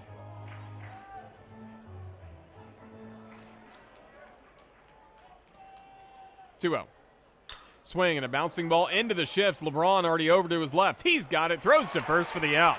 Standing in really a normal second baseman spot. LeBron making every play in this inning for the Crimson Tide. Fine work by the Crimson Tide shortstop. Tigers don't score despite getting off to a good start in this inning. Austin Morris with the scoreless 6th. Let's go to the bottom of the 6th inning. Work to do for the Crimson Tide, trailing LSU 5-3. This is the Crimson Tide Sports Network from Learfield.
Bottom of the 6th, Alabama down 2 against LSU, 5-3.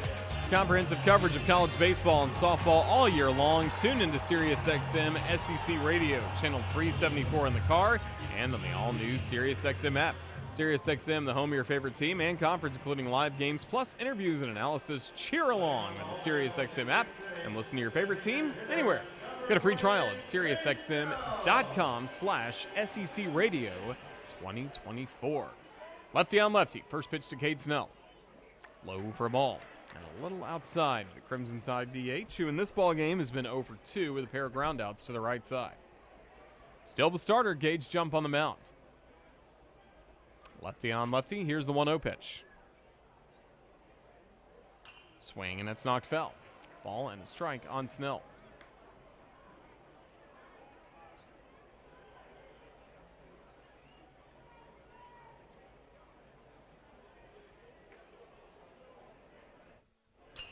Here's a swing and a fly ball deep down the right field line. That'll drop in for a base hit, roll all the way to the wall. Hustling to second base, Cade Snell. He starts the 6th with a double.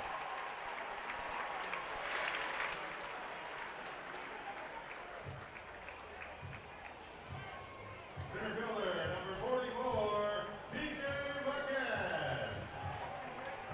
TJ McCann's already a sac fly and a bunt single in this game, in addition to his great diving catch that he had earlier. That closed out the 4th inning, kept it a manageable game for the Crimson Tide.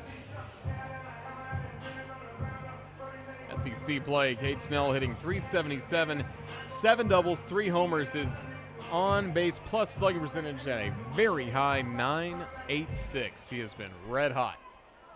Leadoff double, tying run to the plate. Lefty on lefty, first pitch. High and outside for a ball to TJ McCants. Crimson Tide fans would love nothing more than to see McCants pick up what would be his 14th homer of the year. 1-0 and the pitch. Swing, and this is popped up. High, going to a tricky spot of medium deep center. This will go to the shortstop, who slides and catches Braswell for the out. Pretty incredible. Braswell was able to go back. The center fielder Kling had no chance on that ball based on where it was going to fall in, again, medium center field. And luckily for the Tigers, they back to the infield catch by Braswell for a web gem and the first out in the bottom of the 6th. Tumbled onto the turf as well, left quite a divot when his right foot hit the grass.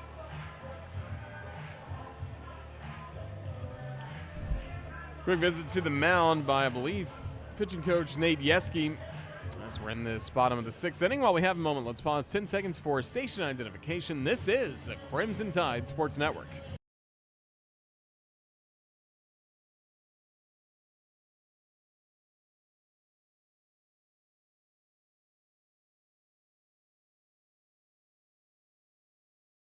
Sewell Thomas Stadium on campus at the University of Alabama here in Tuscaloosa. This is Roger Hoover with you from the home radio booth. Our game being produced back at our Learfield studios by Austin Wolkin. Ethan Carabin alongside our video producer for the Country Financial Booth Cam. Hello to everybody watching, and folks who watched earlier were able to see Kalen DeBoer, the head football coach for the Alabama Crimson Tide, join us in the booth. If you missed that conversation, one place you can quickly go is to Twitter, or X, whatever you call it.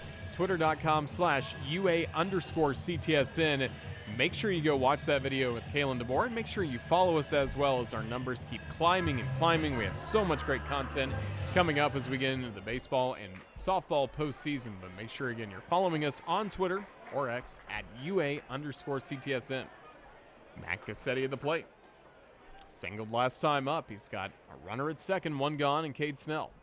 5-3 Bama trailing, bottom of the 6th. Jump on the mound, delivers. High for a ball. Still jump working as that last pitch came in.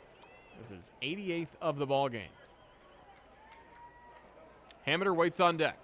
Only one gone in this bottom of the 6th. Alabama trailing by 2. 1-0 pitch. Swing, and that's fouled away. Count will even do a ball and a strike on Matt Gassetti.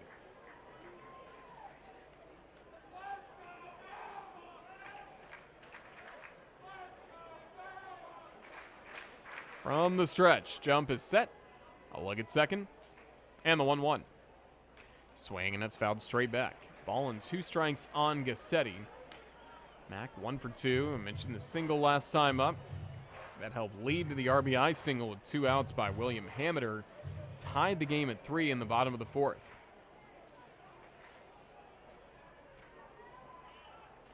Runner at second, 1 gone. The 1-2. Swing, and that's fouled away off the instep of Gassetti. He'll stick around at 1 and 2.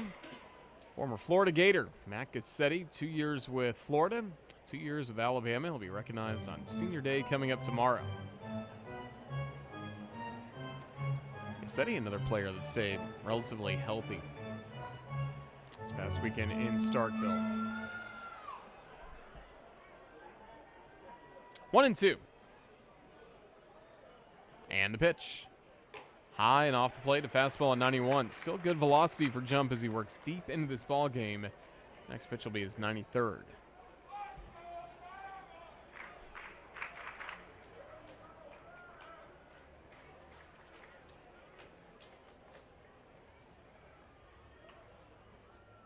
2-2. Swing, and this is popped up. Foul territory, first base side. Running over is Jared Jones, first baseman, right up against the wall. Can't make the grab. I don't know if that hit him in the head. It came close. Maybe his head hit the netting or the pole down that first base line.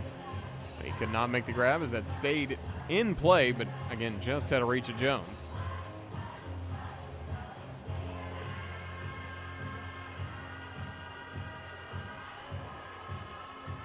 Extra life for Gassetti at the plate. Snell at second with one gone. Alabama trailing 5-3 in the bottom of the sixth. May have hit off that security camera down the first base line. 2-2. Fastball called third strike, lower inside corner. 92 as Jump picks up his seventh strikeout, and that's a critical second out here in the bottom of the sixth. Pitch was a bit low, but it was well over the plate.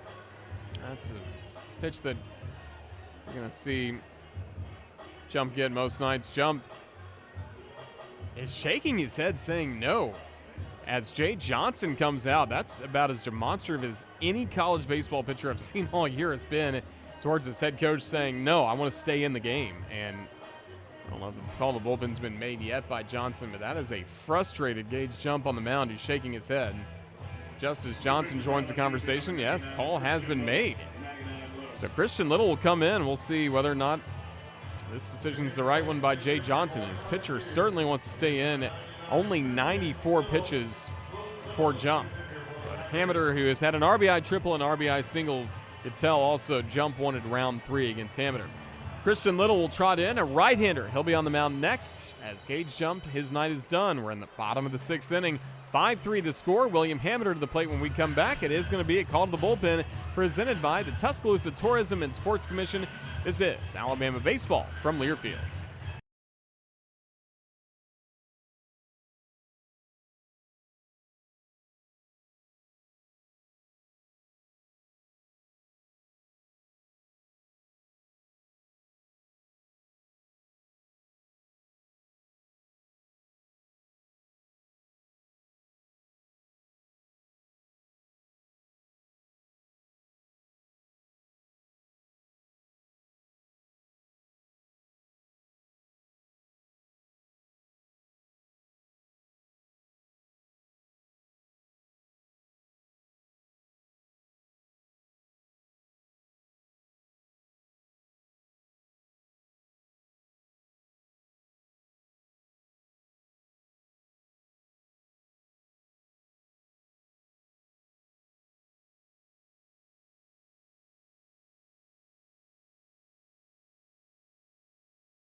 Great shots from the SEC Network showing Gage Jump. He is in the dugout, and he is still really mad. He has been taken out of this ballgame. Tigers go to the bullpen as they lead this ballgame 5-3 over Alabama, and the new pitcher on the mound is Christian Little. 2-0, a 5.56 ERA, 17 relief outings on the year, 22 2/3 innings. He has given up 14 runs, all earned on 23 hits. In those 22 2/3 innings, he's racked up 29 strikeouts compared to 10 walks. Batters against Little hitting on the season, 261. So he takes over for LSU. The transfer from Vanderbilt. Senior from St. Louis, Missouri, if that name Christian Little is familiar. We've seen him with the Vanderbilt Commodores before here in the SEC. William Hameter now gets to go up against a right-handed pitcher instead of the lefty Jump that he'd already picked up an RBI triple and RBI single. Again, that's probably why Jump's out of the game. Runner at second, 2 gone. First pitch. Hameter, check swing roller past the mound to the third baseman. White's got it, fires to first for the out, and that'll close out the inning. Tommy White showing off more athleticism than, frankly, I thought he had, making that play at third base as Hameter just got it past the mound, no chance Little could make the play, and then Tommy White throws him out to, unfortunately, bring this bottom of the sixth to a close. Crimson Tide remain locked in a 2-run battle with LSU. We get set for the top of the seventh at the Joe here in Tuscaloosa. This is Crimson Tide Sports Network from Learfield.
They're back. Crimson Tide in this top of the 7th inning, locked in a 2-run battle.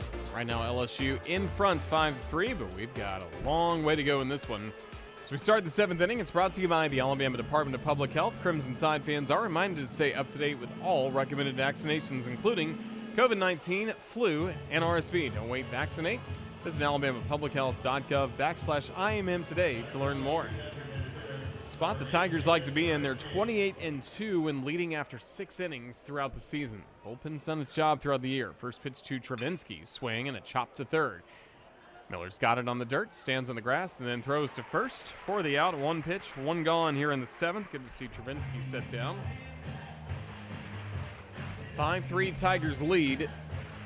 LSU, the win, would pull right with Alabama in the standings at 10-15. Both teams hovering above where cutoff is for the SEC baseball tournament to go to Hoover. First pitch to Larson is low and inside for a ball, but every win from here on out critical. The games are really running out after tonight, just 5 left in SEC play and overall. Pitch, swing and a miss for a strike, 1-1. Rob Vaughn's talked about it with this team. He's like, you're only guaranteed 6 games. If Alabama has a tough final 2 weekends, they could be on the outside of the Hoover conversation. Here's the 1-1. Outside for a ball, 2-1, and that would mean you're on the outside for the NCAA tournament most likely. But Alabama's projected as a number 2 seed right now in the Chapel Hill Regional by D1Baseball.com for the NCAA tournament. 2-1. Outside for a ball, 3-1 on Ashton Larson. And again, in solid footing, but you've got to take care of business, especially at home. 3-1 on its way. Swing and a bouncing ball to the first baseman behind the bag. Hodo's got it. A sprint to first for the out. Unassisted play for out number 2 here in the 7th.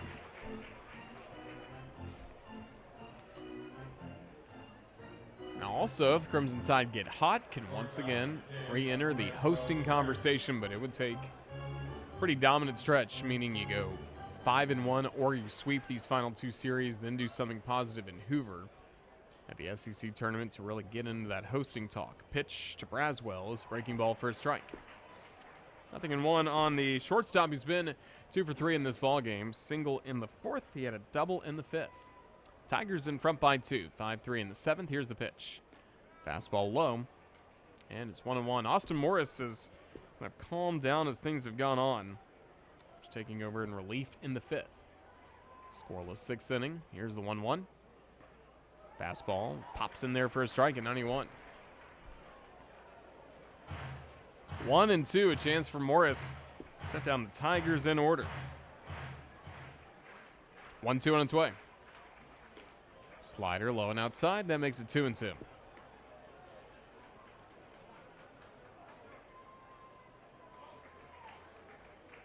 Base is empty with 2 gone. Morris from the full windup. Right-hander delivers. Fastball called 3rd strike on the lower outside corner. Austin Morris with a dominant 1-2-3 top of the 7th. It's stretch time at the Joe. Alabama trailing LSU by a 5-3 score. This is the Crimson Tide Sports Network from Learfield.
Doesn't get much better in the 7th inning stretch here at the Joe, and we get to enjoy it one last time under the lights this year. Taking me out to the ball game, immediately followed by the Cotton Eye Joe. Jalen Prince back in action once again, leading a huge contingent of fans just on the aisle down the first base side here at the Joe. The home plate club cheering them on. Great crowd again on this Friday night. Final Friday night lights we'll get at the Joe unless Alabama can really rally and host a regional coming up in June. Game tomorrow at 4, game on Sunday at 1. Limited tickets available, RolledTide.com. We thank all the fans that have been here tonight. It has been quite a night, Crimson Tide baseball. Bryce Eblin, first man to the plate. So he'll be facing Christian Little. Only needed one pitch to get the final out and Alabama's scoring threat in the 6th. First pitch. Fastball missed a little outside. 96 for ball 1. Eblin 0 for 2, batting 9th in the order. Only his 3rd trip to the plate as he leads off the 7th. Eblin, Miller, Petrutz all due to the plate. The pitch. Outside, but this time rolled a strike. And it's 1-1. Frankly, the first pitch was closer to the strike zone than that one.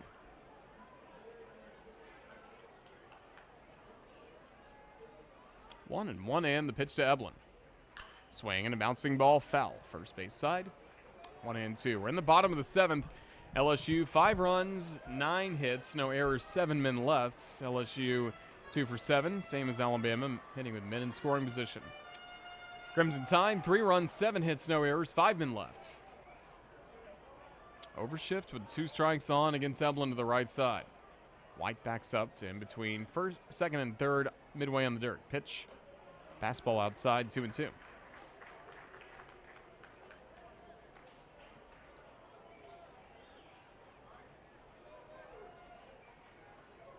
2-2 on Eblin. Alabama needs a man on base to bring the tying run to the plate. Only down 2 to LSU. 2-2. Swing and a miss, strike 3. Inside fastball. Strikeout for Eblin begins the Alabama 7th. Number 12, Gage Miller. Gage Miller next up for the Crimson Tide as Alabama tries to battle with LSU here in the bottom of the 7th. Pitching matchup tomorrow for Game 2 of the series. It'll be freshman lefty Zane Adams for Alabama. Battled through sickness last week against Mississippi State in Game 2 of the series. He's pitched really well at home this year. Righty on righty in the pitch. Breaking ball. Miller out in front. Strike 1. And then on the mound for LSU will be former Crimson Tide right-hander Luke Holman. Got off to a great start with LSU this season. He's come back to earth a little bit in conference play. 6-3, 2.84 ERA for Holman. Pitch, swing and a miss for a strike, 0-2. Holman eventually became the Friday night ace for the Crimson Tide a year ago.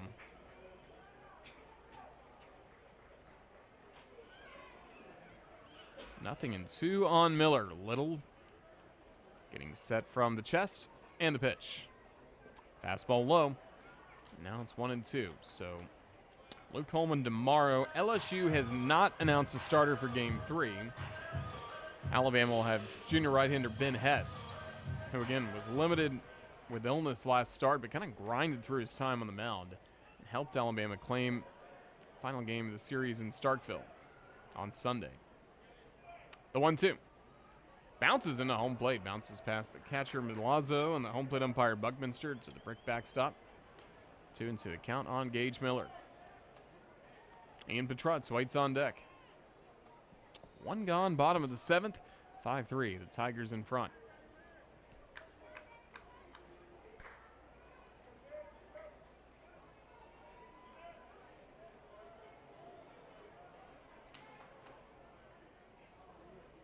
Two.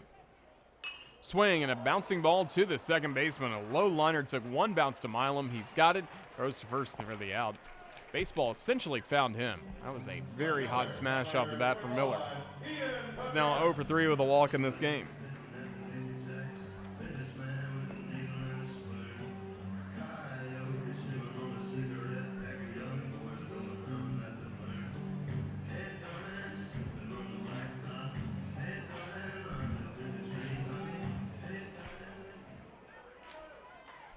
Nobody on base, 2 gone for Ian Petrutz. Righty versus lefty and the first pitch. Petrutz takes low and outside, ball 1. Trotz singled in the first, one of 7 hits for Alabama tonight.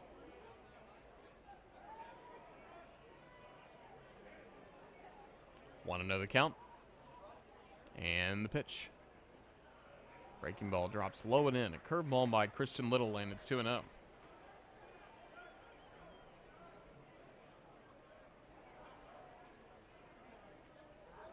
LSU trying to win game 1 of this series. Up by 2 in the 7th. 2-0. Breaking ball for a strike. Now it's 2-1. Tigers have done well winning series against Alabama throughout the years. LSU has won 14 of the last 16 SEC regular season series since 07. 2-1. Check swing low. There's a strike. Last time Alabama picked up a series win was 2016 in Baton Rouge. Last time in Tuscaloosa, you got to go back to 2011. Series win against LSU at the Old Joe. 2-2 on Petrutz, and the pitch. Swing and a bouncing ball up the middle past the second baseman Milan. He was pulled over on the shift. No way he could get to that to his right, and Petrutz keeps this inning going with a single. Milan was in the perfect spot last time for the hot smash from Miller, but if he was positioned normally, could have had a chance on that ball, but since he was so much to his left, base hit for Petrutz, his second of the game. Only Petrutz and Hamiter with multi-hit games tonight against LSU. Justin LeBron, the tying run of the plate. Righty on righty, first pitch. Low for a ball from Little. Slider that fell off the table. Relatively quiet game for LeBron at the plate. 0 for 3 so far in this game.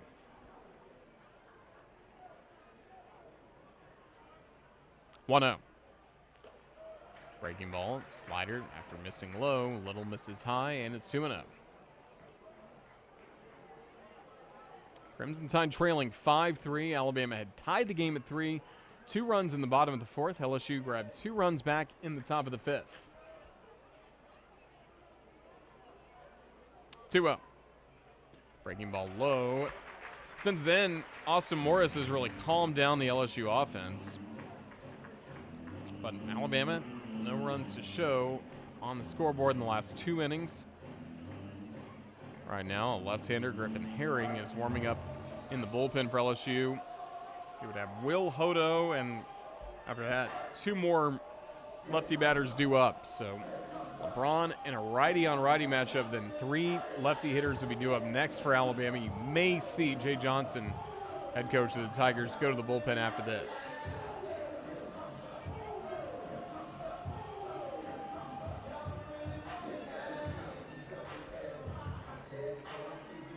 Warming the bullpen for LSU is number 35, Griffin Herring. 35 Herring in the bullpen. 3-0 on LeBron. The pitch. High strike. Fastball. Just finding the plate. Wouldn't you love to see Will Hodo come to the plate as the go-ahead run coming up here in the bottom of the 7th. Petrutz at first, 2 gone. 3-1 pitch. Swing and a miss out in front of the slider, 3-2. Now LeBron locks in a full count against Little. Petrutz off first base, 2 gone. Alabama trailing 5-3, bottom of the 7th.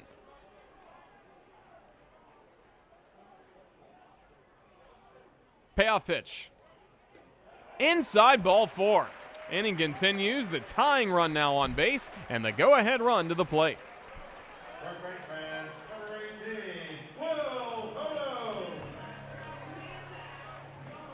Hodo introduced as the Crimson Tide hitter, the cleanup batter with serious power. Right now, Little staying in. Again, we will wait and see if Johnson will go to the bullpen. Not out just yet. And now Nate Yeski coming out, pitching coach. Doesn't necessarily mean that a change will be made. Usually it's made by Coach Johnson. For the LSU Tigers, the defending national champions, who again got off to a slow start in SEC play. It almost looked like they would fall victim to what's been a College World Series hangover in the SEC. Mississippi State and Ole Miss back-to-back years after winning the national title, having really tough seasons. But LSU starting to turn it around. A win tonight would pull them even in the standings with Alabama with 5 games left. Yeski continues to talk. Herring continues to warm up in the bullpen, and Little will remain on the mound, maybe for another pitch. Or Yeski may get back in the dugout, and all of a sudden Jake Johnson will come out and make the change anyway. Well, Hodo, not quite sure yet who he's going to face. Will it be Little? Will it be Herring, the lefty? Right now, 2 on base with 2 gone. It looks like Little will stay in.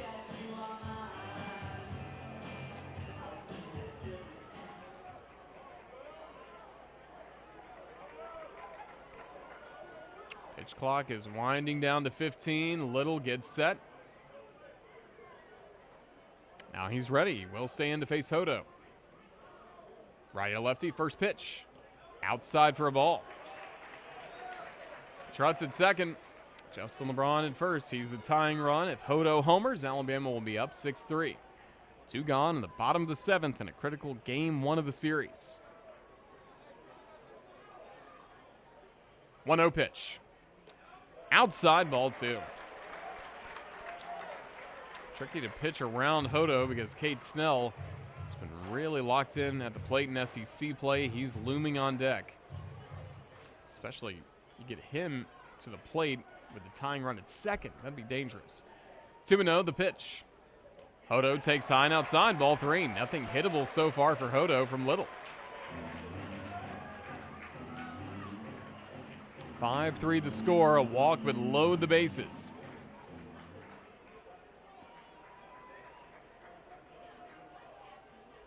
3-0 pitch. There's a strike taken by Hodo as he had no thoughts of swinging at 3-0.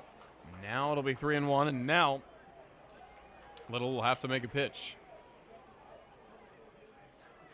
I'll look back at second. The right-hander set and the deal. Here's a swing and a miss. Only 87 on the fastball. Mighty cut by Hodo. Now 3-2. And again, just kind of like we talked about in the last inning, you don't know when Alabama's going to get a chance like this again. Trailing by 2, bottom of the 7th, 2 on, 2 gone. Payoff pitch. Swing, and this is launched high in the air to right field. Larson backing up, just shy of the warning track. He'll make the grab for the out, and that'll close out the inning. Certainly had the height, just didn't have the oomph off the bat of Hodo, as that will die on the warning track and end Alabama's chance to score 3 scoreless innings in a row for the Tide at the plate.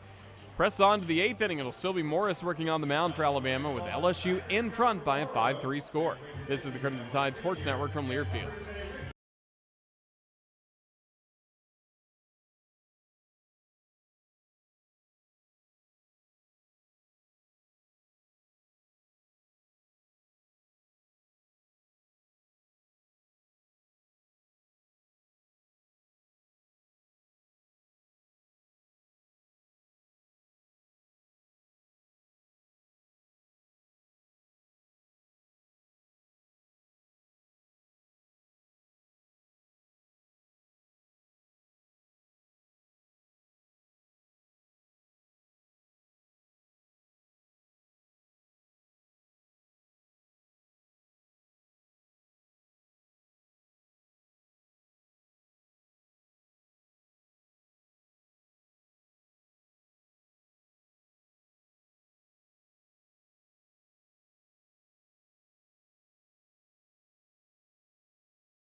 Top of the 8th in Tuscaloosa, 5-3. LSU continues to lead here at Alabama this 8th inning. Brought to you by the Holiday Inn Express, Tuscaloosa University. Convenience, the name of the game at Holiday Inn Express and Suites, Tuscaloosa University.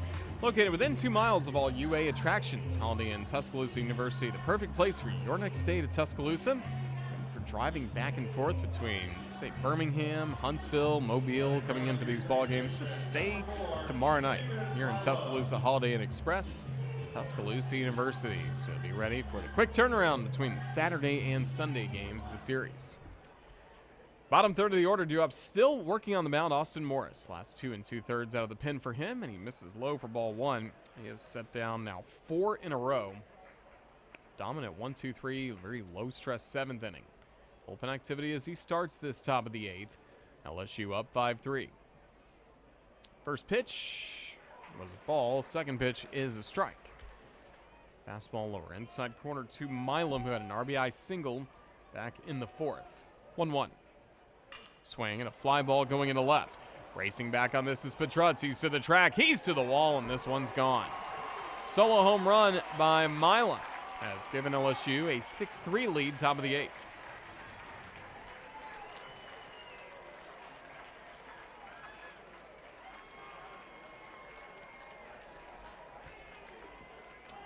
Three-homer night for the LSU Tigers. Luckily, all solo shots by Jared Jones, Tommy White, and now Stephen Milam, who's not really known as a home run hitter. That's only his 4th of the year. On a piece of a breaking ball just off the plate as that first pitch runs inside, ruled a strike. It's Paxton Kling. So the mountain a little taller for the Crimson Tide to climb coming up in the bottom of the 8th and the 9th. Nothing in 1 and the pitch to Kling. Inside, hit him in the back. He flips the bat, jogs up the first base line.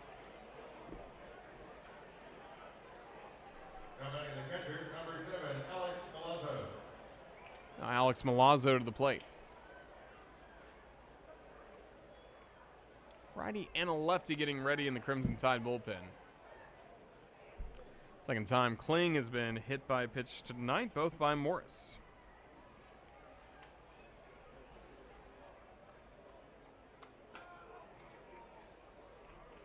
Nobody out, runner at first. Milazzo, 9th hitter in the order. Shows bunt, lays it down. Grass, first base side. Morris off the mound, picks it up. Midway to first, he'll throw there for the out. A good sacrifice bunt for Milazzo. Puts Kling in scoring position for Tommy White.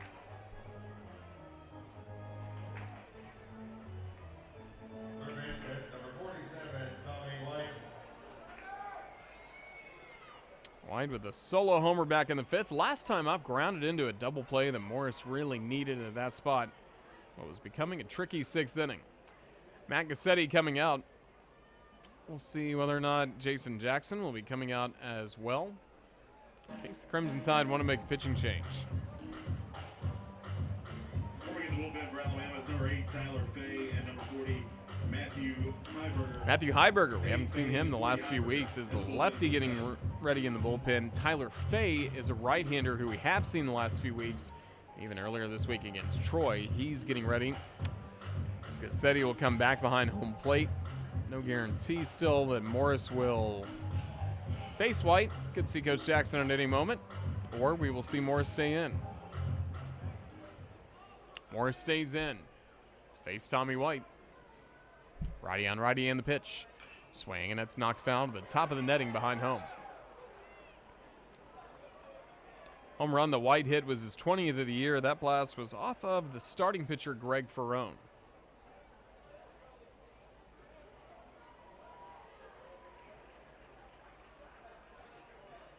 Time called as Matt Gassetti needs an extra moment, and Jason Jackson coming out of the Crimson Tide dugout. It looks like a mid-at-bat pitching change. Pretty rare these days for the Crimson Tide, but everyone will come together around Morris.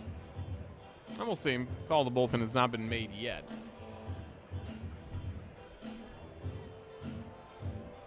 Coach Jackson on the mound. Seth Buckminster, the home plate umpire, will break it up. Probably then you will see the call to the bullpen. The only question is, who's it going to be? Is it going to be a righty-on-righty matchup with Tyler Fay against Tommy White? Or could you see Matthew Heiberger, who's missed the last few weekends, come out of the pen? We will have a call to the bullpen as the motion now has been made. Each call to the bullpen presented by Tuscaloosa Tourism and Sports Commission. Visit Tuscaloosa, your go-to resource for all things Tuscaloosa. Check out their events calendar at visittuscaloosa.com. Well, answering that call to the bullpen will be right-hander Tyler Fay. So he'll trot in from the bullpen beyond left center, and that'll do it for Morris, who provided some depth on the mound for Alabama. But LSU grabs a run and still has a man on base here in the top of the 8th inning with only 1 out. I'll tell you more about Fay when we return. We're in the top of the 8th inning. It's now LSU with a 6-3 lead at Alabama in Game 1 of the series. This is Alabama baseball from Learfield.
Tyler Fay on the pitch in the top of the 8th inning, 6-3 LSU with the lead against Alabama in Game 1 of the series.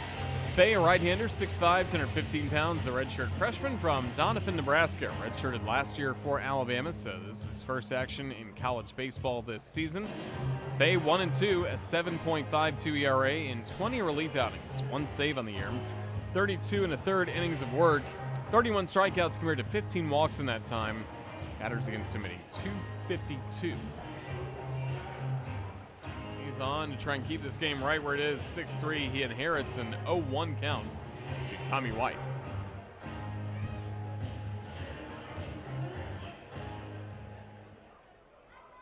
Righty on righty. White at the plate. I look back at second, now on the 0-1. Swing and a miss. Nasty slider for strike 2. Now Fay just needs 1 more strike to set down White. Get the second out in this top of the 8th inning. A runner at second base in Paxton Kling was hit by a pitch, took second on the sacrifice bunt. The 0-2. Off the plate and laying off the slider is Tommy White.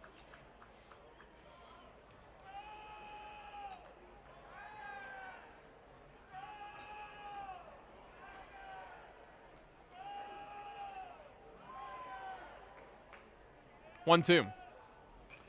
Hit foul of the netting behind home. A slider by Fay. It'll stay at 1-2.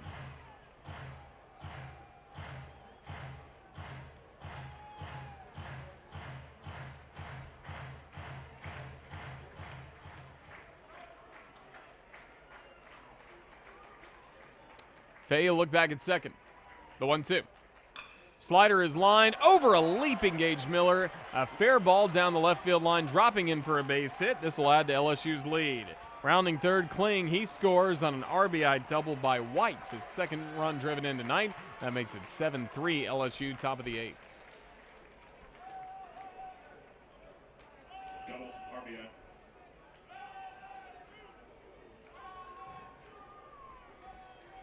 First baseman, number 22, Jared Jones. Now Jared Jones to the plate. 7-3 LSU. Crimson Tide have given up once again a 2-run inning. Jones, who's at the plate now, had a solo homer. That was the only run in the first. One at second and the pitch. Strike on the inner half. Then everything after that, 2-run innings where the Tigers have scored. 2 in the 4th, 5th, and now the 8th. Still work to do in this inning with White at second, 1 out. Jones on base each time today. Pitch, swing, and a slow bouncing ball to third. Fielding it cleanly is Miller. He'll throw to first for the out. Jones had pretty good speed moving up the line, but Miller throws him out. 2 gone, and White stays at second.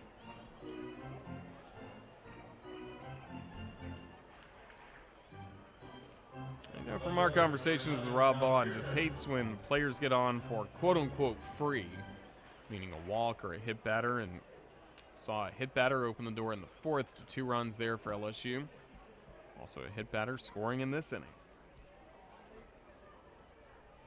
Now the pitch. Fastball outside, ball 1 to third hitter in the order, Josh Pearson, who has been 0 for 4 so far in this game. Fay looks back at second, and the 1-0. Missed lone inside, ball 2. Back-to-back groundouts to second, the last 2 at-bats for Pearson.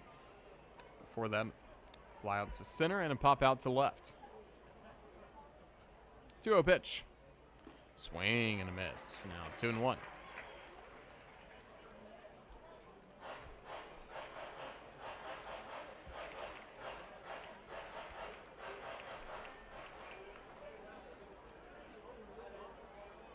Two one.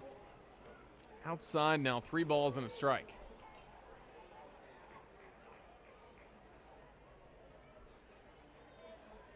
Aiden Travinsky waits on deck. Cleanup batter, Alabama would just assume. Worry about him in the 9th. 7-3 Tigers thanks to a 2-run 8th. Pitch, fastball, called strike. Now 3-2. 92 on the radar gun by the tall Fay. Full count.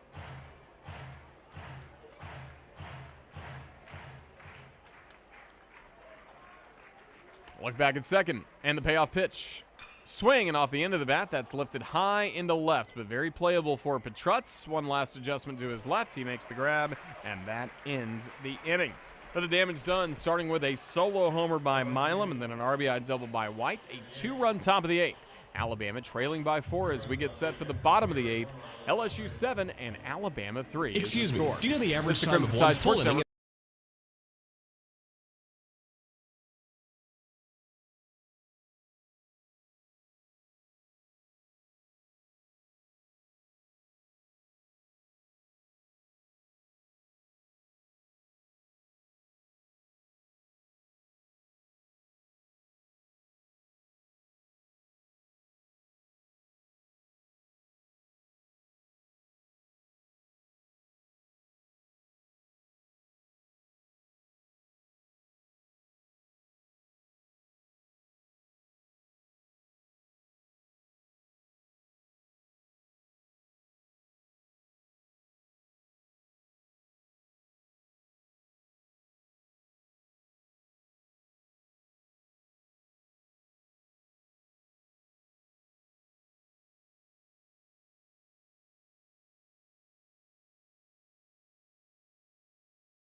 Bottom of the 8th, it is a perfect time for a Dixieland Delight rally.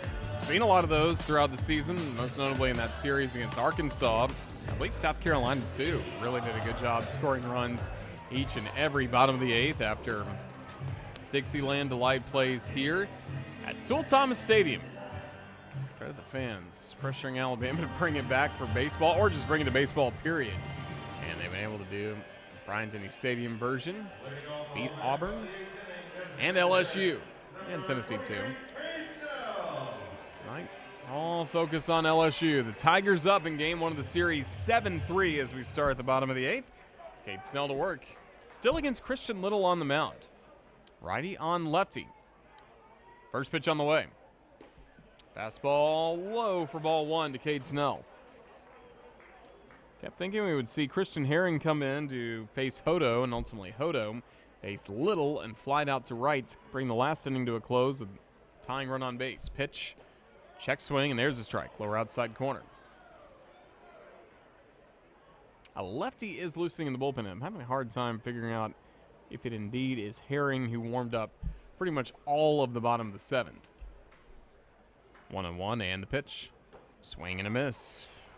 Probably the best fastball of the night by Little at 94 miles per hour.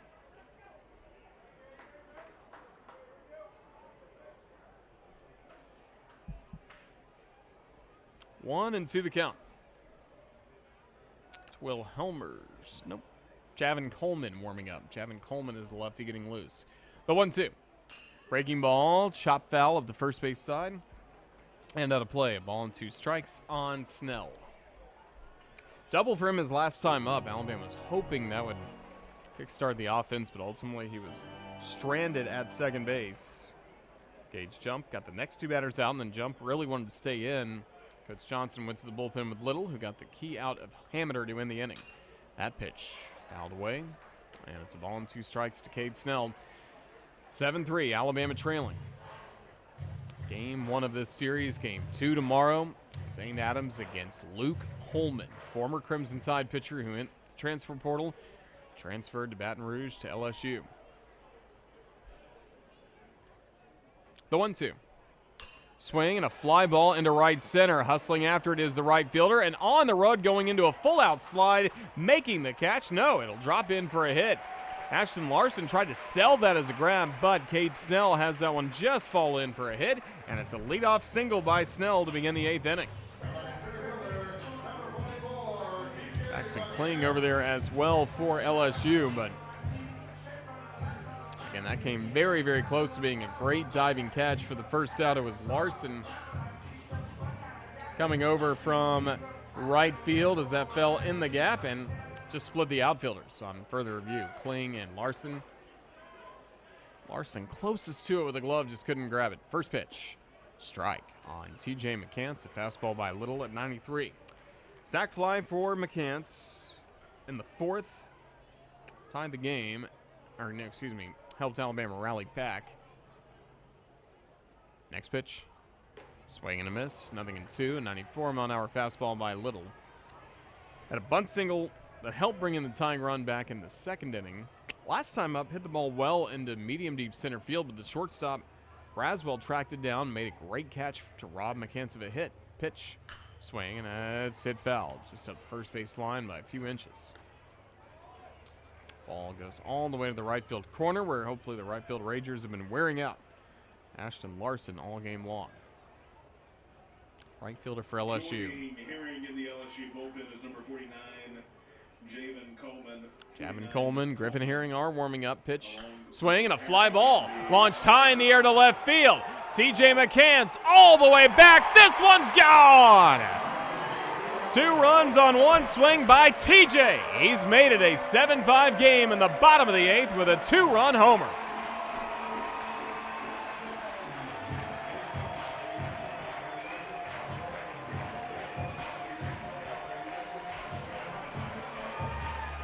#14th homer of the year, TJ McCants. How about an opposite field home run by McCants? Most of his home runs have been no doubt shots pulled to right, but this one pushed over the left field wall. Changes a lot for these final 2 innings. Alabama still nobody out, bottom of the 8th. Righty on righty. First pitch to Gassetti. Crimson Tide catcher takes a slider high and tight for ball 1. TJ McCants with a 2-run homer. Alabama's now matched the 2 runs the Tigers scored top of the inning, but still trailing by 2. Pitch low and outside. 2-0, and it'd be certainly nice to have a base runner for William Hamiter waiting on deck. Nobody out, bottom of the 8th, and already 2 runs on the board. 7-5 LSU, leading Alabama 2-0. Inside, nearly hit Gassetti. Gassetti ducked down in the last moment. Otherwise, that would have been off the crimson helmet. It's now 3-0. Little, after giving up the home run in danger of a walk to Gassetti on 4 pitches. 3-0. Right down the middle for a strike, 3-1. He's dialed up the fastball more in this inning. It's almost like he wouldn't go to a power fastball last inning. Now he's dialing it up to 94. 3-1. Breaking ball high. That is ball 4. That will bring the tying run to the plate with nobody out, bottom of the 8th.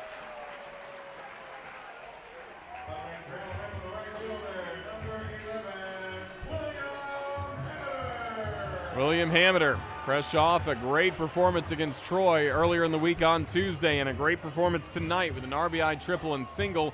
He will not get the chance to face Little again as Jay Johnson will make his walk from first base side dugout to the mound. And that is going to do it, it looks like.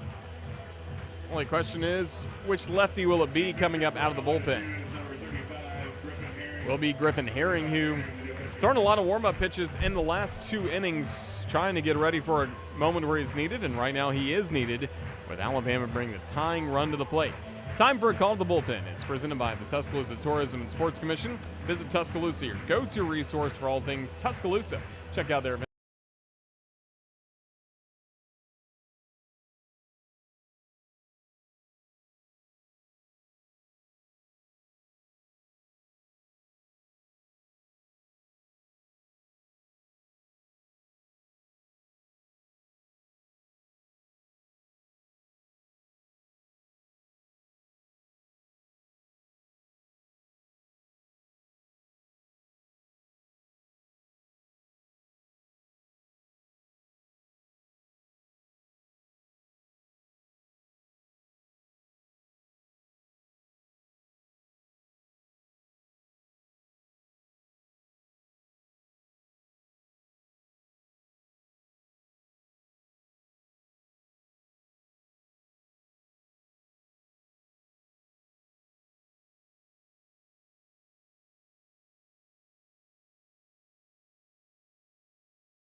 We start a new pitcher on the mound in the bottom of the 8th for LSU as they will go to Griffin Herring, left-hander, a sophomore from Southlake, Texas, from the Southlake Carroll High School.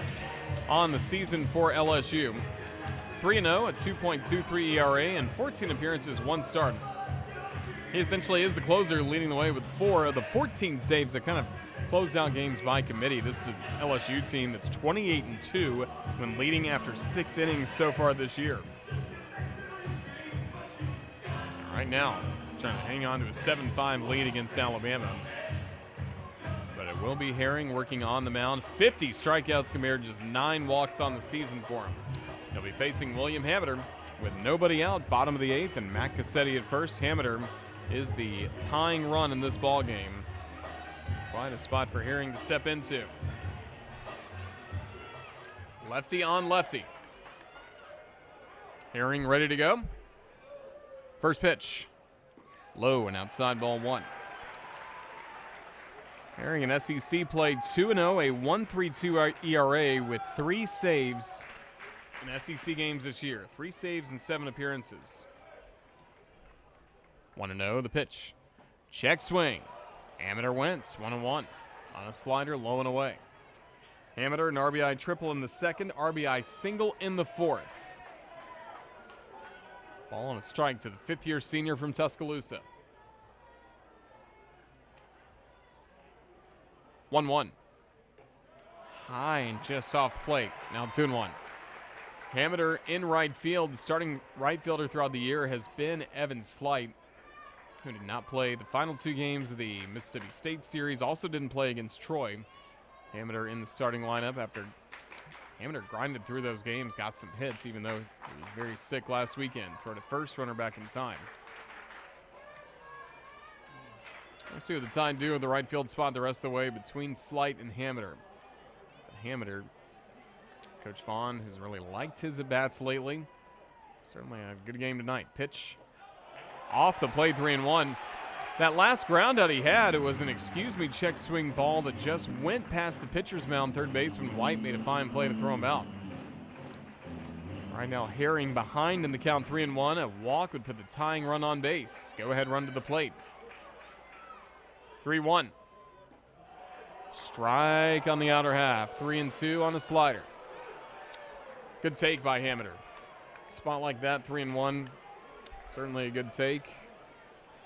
Just missed outside. Eblin waits on deck. Nobody out, bottom of the 8th. Payoff pitch. Strike 3 called. On the lower outside corner, a slight check swing by Hameter, but he strikes out looking, and that's the first out in the bottom of the 8th.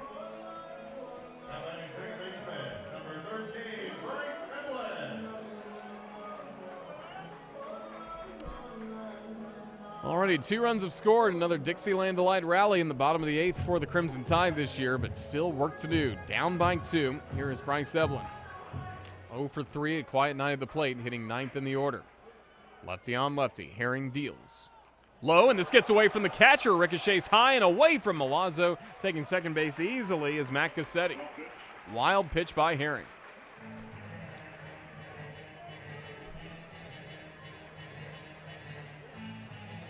(7-5) to score, bottom of the 8th. Now first base open. With only 1 gone, also takes away the chance for LSU to turn a conventional double play on the infield. A wild pitch could be huge in this inning. Alabama's got to take advantage. 1-0. Outside and low, 2-0, the count to Eblin. Certainly has power, 6 homers on the year, 3 of them hit in SEC play. Tying run at the plate, bottom of the 8th. 2-0. There's a strike in the outer half. On a slider spotted by Herring. Tight late inning drama like you'd expect from a Friday night game. Maybe a little more high scoring. Crooked numbers on the scoreboard for both Alabama and LSU in this game. 2-1. Swing and a miss. Waved at a sweeper off the plate. 2-2 to Bryce Eblin. Waiting on deck, Gage Miller representing the top of the order.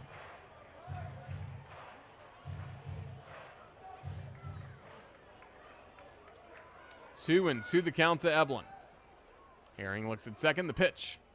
Swing and a miss, strike three. Went back to that sweeping slider off the plate, and Herring has come in and had back-to-back strikeouts. Up next is Crimson Tide, third baseman, number 12, Gage Miller. Two gone, it's up to Gage Miller. Alabama down two. It's loom large that the Crimson Tide have left 7 men on base in this game. Alabama's just been 2 for 9, hitting with runners in scoring position. This inning's featured a 2-run homer by T.J. McCants. First pitch. Miller takes an inside strike. Fastball at 93. Gage leading the way with 18 homers this season.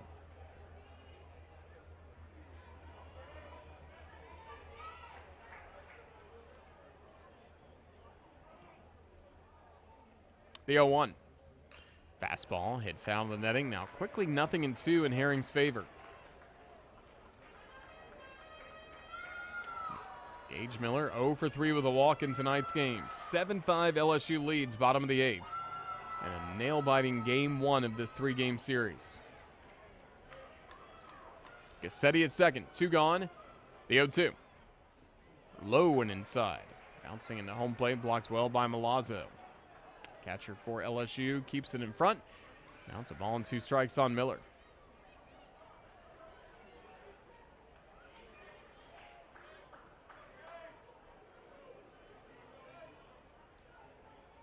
One and 2. And the pitch. Swung on, a soft fly ball in the left center field. This is trouble. This drops in for a base hit.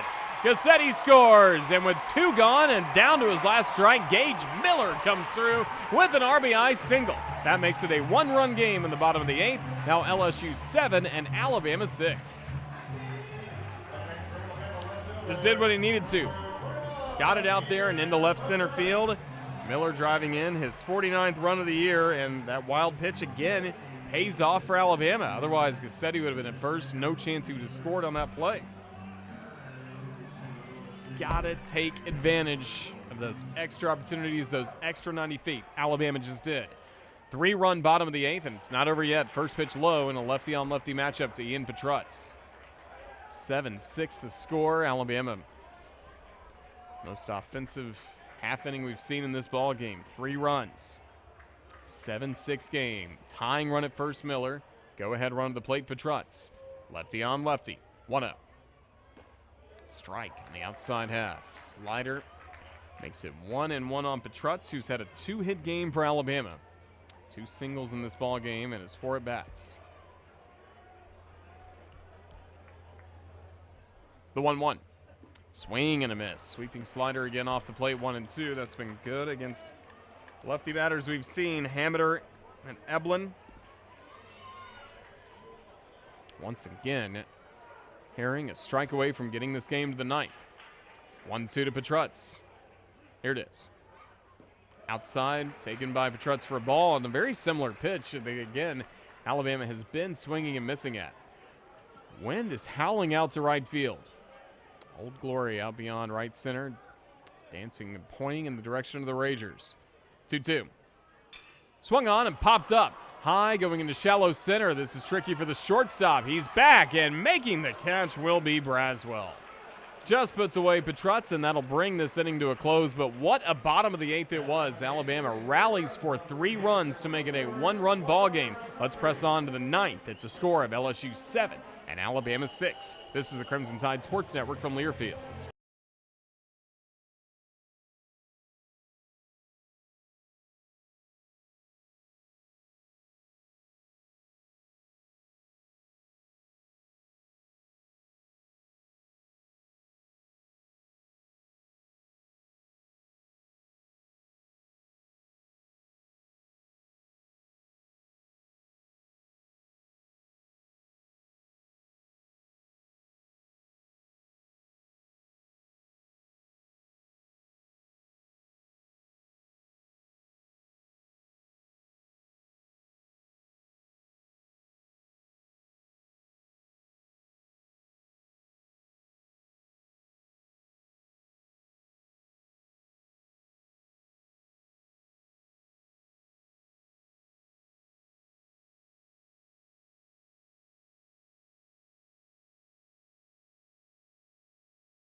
Top of the ninth inning, 7-6 LSU leading Alabama. And what is the first of 3 games coming up, and this one going down to the wire. Someone that knew about games going down to the wire and knew how to win a lot of them, Coach Bryant. Across the street, the Bryant Museum is located here on campus, just across from Sewell Thomas Stadium. It's open every day, 9 a.m. to 4 p.m., except on Mondays. You can access online at bryantmuseum.com. Hayden Travinski, first to the plate. Tyler Fay gets a clean inning to work with, as his first pitch will be low and outside, go all the way to the backstop. Miss for ball 1 to Travinski. Sacrifice fly for Hayden back in the 5th. Part of the 7 runs LSU scored tonight. Box score completely even except for the run department. 7-6 LSU, but 11 hits, no errors, 8 men left on base for both teams. 1-0. Fastball in there for a strike. Fay back on target, 1-1.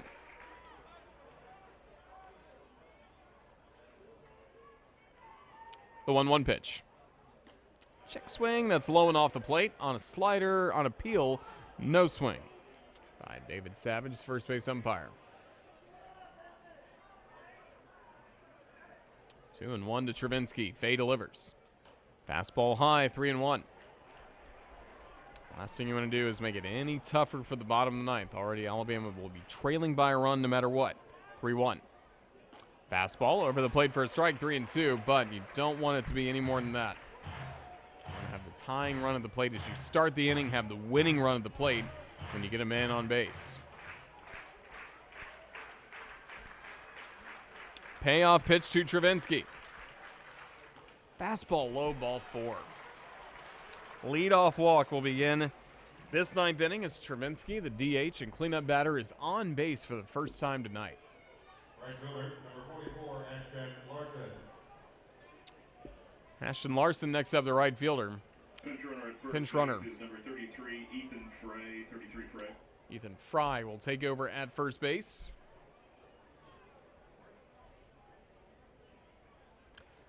So Fry now pinch running at first. His last name spelled F-R-E-Y, but pronounced Fry. Just like the manager of the 1984 Chicago Cubs, Jim Fry. Here's Jason Jackson out of the Crimson Tide dugout. He'll talk with Fay on the mound as Alabama's had some bullpen activity, with Fay working in both the 8th and the 9th. See what the Crimson Tide wanted to do with Larson at the plate, a lefty batter. Jay Johnson talking about something with Seth Buckminster. Colson Buchanan's been getting loose for the Crimson Tide in the bullpen. We'll see if the motion's made to him or not. Jay Johnson frustrated about something, not exactly sure what. No explanation given by Buckminster. And the call to the bullpen will be made. Presented by Tuscaloosa Tourism and Sports Commission, and it will be Colson Buchanan coming in for the Crimson Tide. We're in the top of the ninth inning. It is a 1-run ball game. LSU a 7-6 advantage on the Crimson Tide. We'll tell you more about Buchanan when we return to Tuscaloosa. Again, the score, top of the ninth, LSU 7, Alabama 6. This is Alabama baseball from Learfield.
Top of the ninth inning, Crimson Tide holding on to a 1-run deficit at the moment, really trying to keep it that way. This is a very, very important spot coming up. Colson Buchanan taking over on the mound for the Crimson and White. So far this season, Buchanan 1-1, a 7.76 ERA, 17 games in relief with 1 save, 26 and 2/3 innings. He's given up 26 runs, 23 earned on 35 hits, 13 walks compared to 20 strikeouts. Batters against Colson hitting .304. Before we start this at bat to Larson, let's pause 10 seconds for station ID. This is the Crimson Tide Sports Network.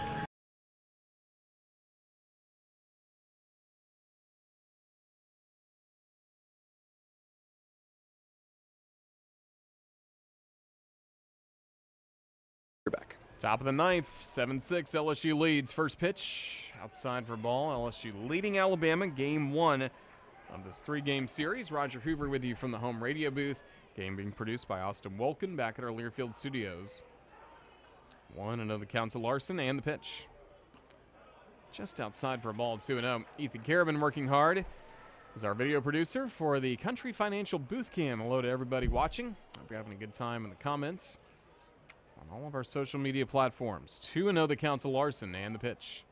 Swing and a fly ball arched high in the air to right center. Both Hameter and McCants over. It will be McCants coming to his left, making the catch for the out. And Larson is out number 1 in the ninth. Speaking of TJ McCants, he just powered out a 2-run homer. At the time, made it 7-5. Alabama grabbed another run after that on an RBI single by Gage Miller. But you can see the booth cam presented by Country Financial highlight already on our social media platforms, especially Twitter and X. Appreciate Ethan's hard work getting that highlight out so quickly. Here is Braswell, 2 hits in the ball game for the shortstop for LSU. First pitch is a strike on the lower outside corner. 7-6 the score. Crimson Tide down by a run. Just after LSU had made it a 4-run lead, Alabama responded. 3 runs, bottom of the 8th. Now the 0-1. Low and away. It's even the count. 1 ball, 1 strike to Braswell.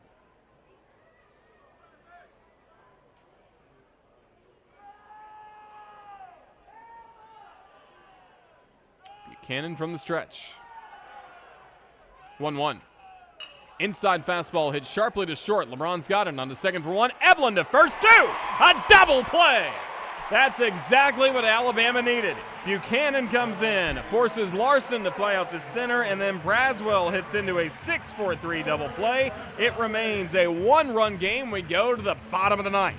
Alabama with Justin LeBron, Will Hodo, Cade Snell due to the plate. Don't go anywhere. This is the Crimson Tide Sports Network from Learfield.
Bottom of the ninth, Crimson Tide trailing the LSU Tigers by a 7-6 score in game 1 of this 3-game series, the final time.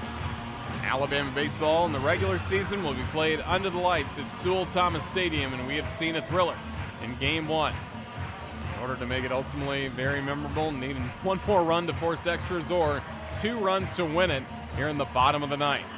Griffin Herring will remain on the mound for LSU. He will be facing, the lefty will first face Justin LeBron, then he's mainly in to face Will Hodo and Cade Snell. Now in left field, 9 Bingham in left, and number 18, Jake Brown, 18 Brown in right field. LSU with 2 changes defensively as we start this inning with LeBron at the plate. Crimson Tide shortstop, first pitch. Fastball high enough plate for a ball. Jake Brown has taken over in right field in the spot of Ashton Larson. Also, Mac Bingham now in left field. 1-0 the pitch. Justin LeBron takes outside, 2-0. Crimson Tide with a tying run to the plate. LeBron gets on. He'd be tying run on base, bringing the winning run to the plate with some serious power in Hodo. 2-0. Swing and a miss. Low and inside, and it's 2-1. This crowd has been in a frenzy all game long. Even after it was looking bleak, Tigers went in front 7-3 in the top of the 8th. What a response. 3-run bottom of the 8th. 2-1. High and off plate. 3 balls and a strike. One more outside, and Alabama will have the winning run to the plate.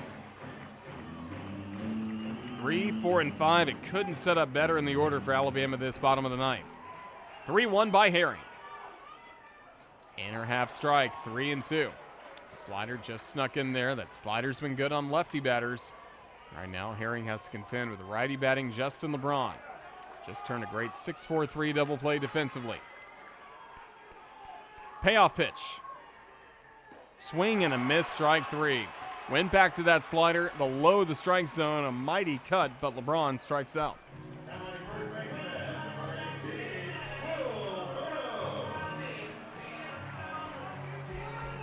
It's going to be Will Hodo to the plate. Crimson Tide trailing 7-6, bottom of the 9th in Game 1 of this 3-game series.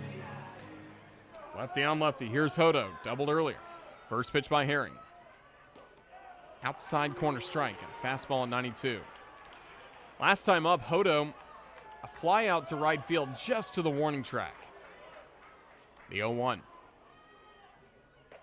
Fastball over the plate, taken by Hodo, strike 2. Wind is blowing out to right. Hodo has mostly been a pull hitter to right field. Tide trailing by a run. The 0-2. Called third strike. Hodo strikes out looking. That's the second out. And now Alabama down to its last chance.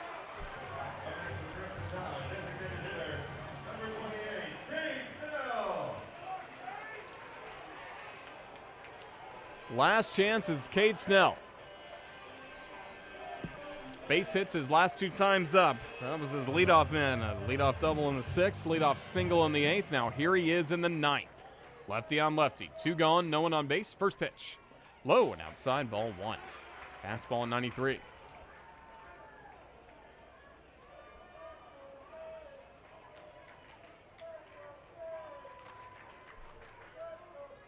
Want to know the count and the pitch. Swing and a miss. Inside changeup that time.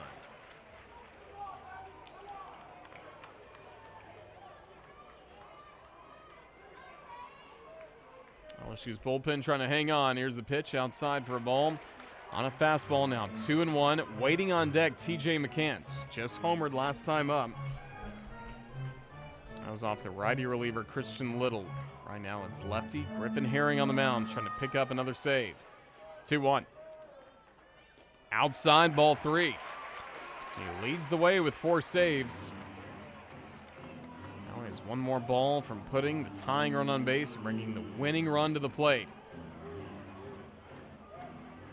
7-6 LSU, bottom of the 9th. 2 gone, bases empty. 3-1 pitch. Check swing, there's a strike. Good placement on the pitch.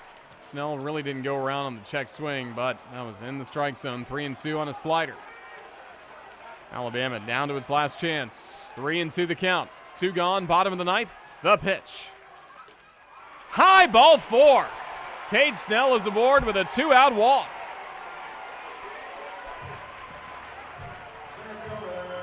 That pitch was right over the strike zone, but a little upstairs. Snell, the tying run, standing at first base. And Alabama will use a pinch runner. Max Grant, one of the heroes from last weekend with 2 homers against Mississippi State in the final 2 games of the series, one of the few healthy players Alabama had to play in Starkville. He replaces Snell at first base. So Grant is the tying run. He stands at first, 2 gone, and fresh off a 2-run homer his last time up. Here is TJ McCants. Catcher Alex Milazzo will jog out and speak with Herring on the mound. LSU 7, Alabama 6. Crimson Tide have never led in this ball game. LSU punched first with a solo homer by Jared Jones in the first inning. Alabama at 2 points rallied back to tie the game, only to see the Tigers go back in front. Wouldn't you love to have the last laugh in this one? What a game, what a crowd here at Sewell Thomas Stadium. Hoping to inspire the Crimson Tide to a victory on this Friday night. TJ McCants with Grant the tying run at first base. Lefty on lefty, here we go. First pitch. Outside for a ball.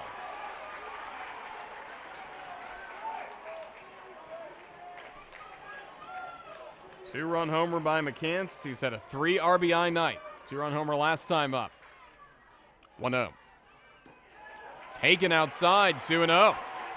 So far, Herring staying away from McCants. McCants early in the season was bashing out homers at a high clip. He and Gage Miller, M&M boys at the top of the order for the Crimson Tide. 2-0. Outside and low, 3-0. Not quite the same power for TJ in SEC play, with only 2 homers amongst 14 in conference action. Right now, he is in a 3-0 count. Herring ready, and the pitch. Ball 4. Just missed, lower outside corner. So that walk puts the tying run in scoring position. Grant will jog to second base. Winning run now on base with TJ McCants. LSU's dugout, I can't see into it, can't see the reaction of Jay Johnson, but he must be irate at that last pitch. Well, it was more off play than I thought looking at the SEC Network replay. Herring certainly wanted it with the count 3-0. Here's Matt Gassetti, a base hit can win it. Lefty to righty, first pitch. Inside hit Gassetti, bases are loaded.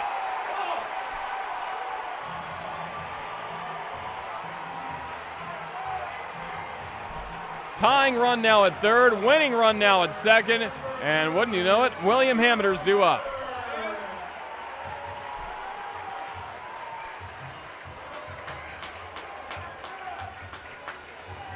(7-6) the score. We're in the bottom of the ninth, and Hammonder can be the hero. Bases loaded with 2 gone after Herring set down the first 2 batters. Now 3 in a row have gotten on base. Lefty on lefty, here we go. Hammonder takes high, ball 1. And right now, Herring having a tough time finding the strike zone. Alabama has not recorded any hits. It's been a walk to Snell. McCants has drawn a walk, and now Gassetti hit by a pitch. 1-0. The pitch. Hammonder takes low. 2-0. A walk with the bases loaded would tie this game. Grant the tying run at third. McCants the winning run at second. For good measure, Gassetti's at first. 2 gone. 2-0 pitch. Upper part of the zone taken for a strike. Slider at 83. Hear the reaction from the fans of the Joe thinking that one's too high for ball 3. Instead, 2-1. Herring ready. Deep breath. 2-1 pitch. Chipped foul behind home. Now it's 2-2. LSU now a strike away from victory. Alabama's down to its last strike with Snell, and he drew a walk. 2-2 on Hammonder. Bases loaded. 7-6. Tigers lead, bottom of the ninth. 2-2. Swing and a slow dribbler on the grass in front of home. Catcher Milazzo has it, throws wild to first. Alabama brings in Grant. TJ McCants comes home, and Alabama walks it off. 8-7 and 9 thrilling innings in Tuscaloosa. What a victory for the Crimson Tide. Alabama will celebrate it first as the LSU Tigers may review this play. But at the moment, a wild throw by Milazzo has brought in not only the tying run, but the winning run for the Crimson Tide. Hammonder put it in play. Milazzo threw wild to first. That allowed Hammonder to reach safely as Hammonder tripped over the first base bag right with Jared Jones. Grant scored easily. McCants scored easily without a play. Now we may have to wait an extra moment, and also Hammonder shaken up on that play, as we mentioned. Talking with Sean Stryker, Will Warwick, also there, members of the athletic training staff. So LSU challenging the play. Runner's lane interference on Hammonder.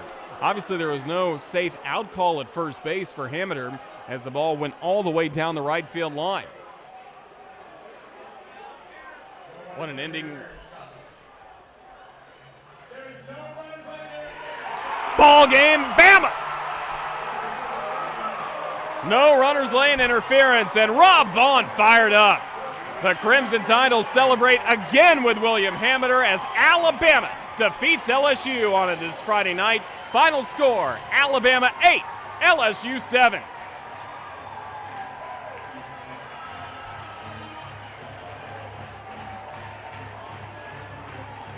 Yay, Alabama plays here at the Joe, the most thrilling finish we've had to a ball game this year.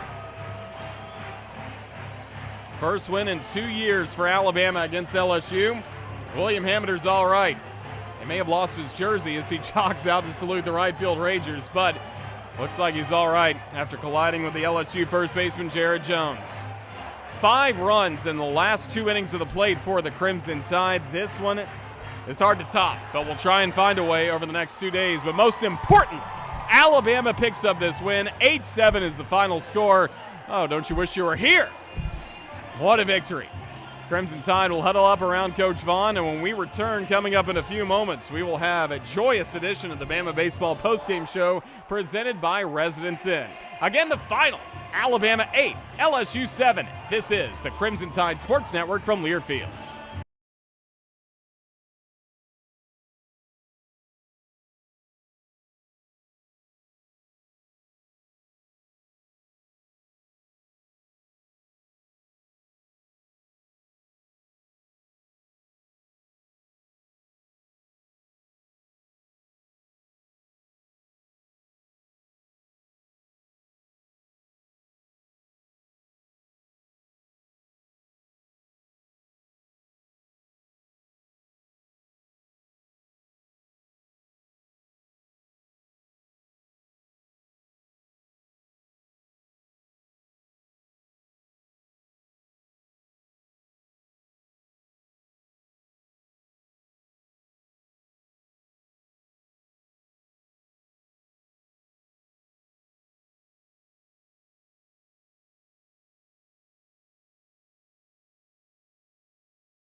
Two.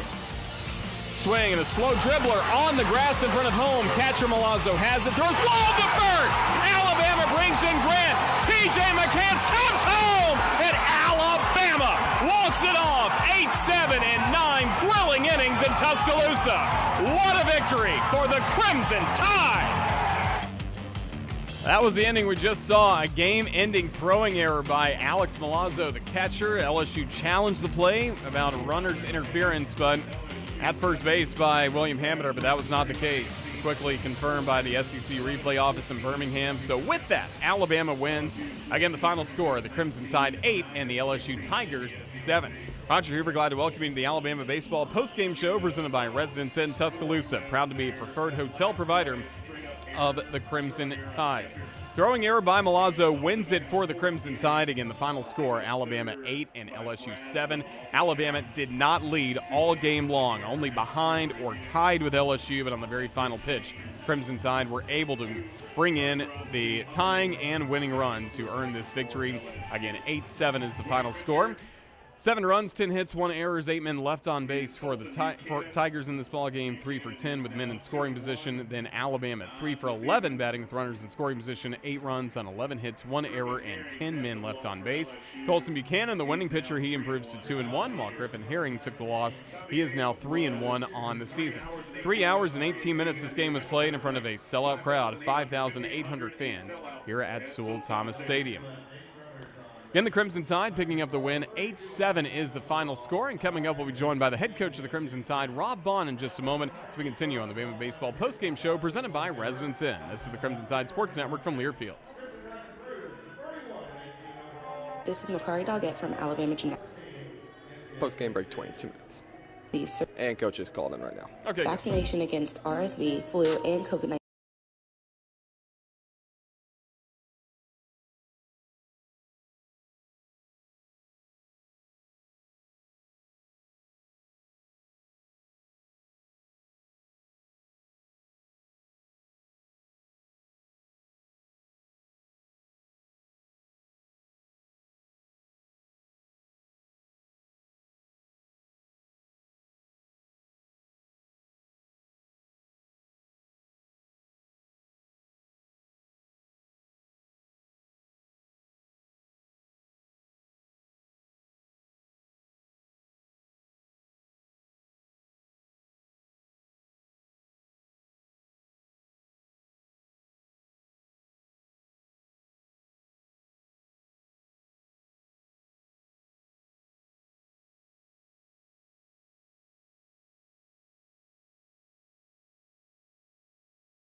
Gavin Coleman, Griffin Herring are warming up. Pitch, swing, and a fly ball. Launched high in the air to left field. TJ McCann's all the way back. This one's gone! 2 runs on 1 swing by TJ. He's made it a 7-5 game in the bottom of the 8th with a 2-run homer.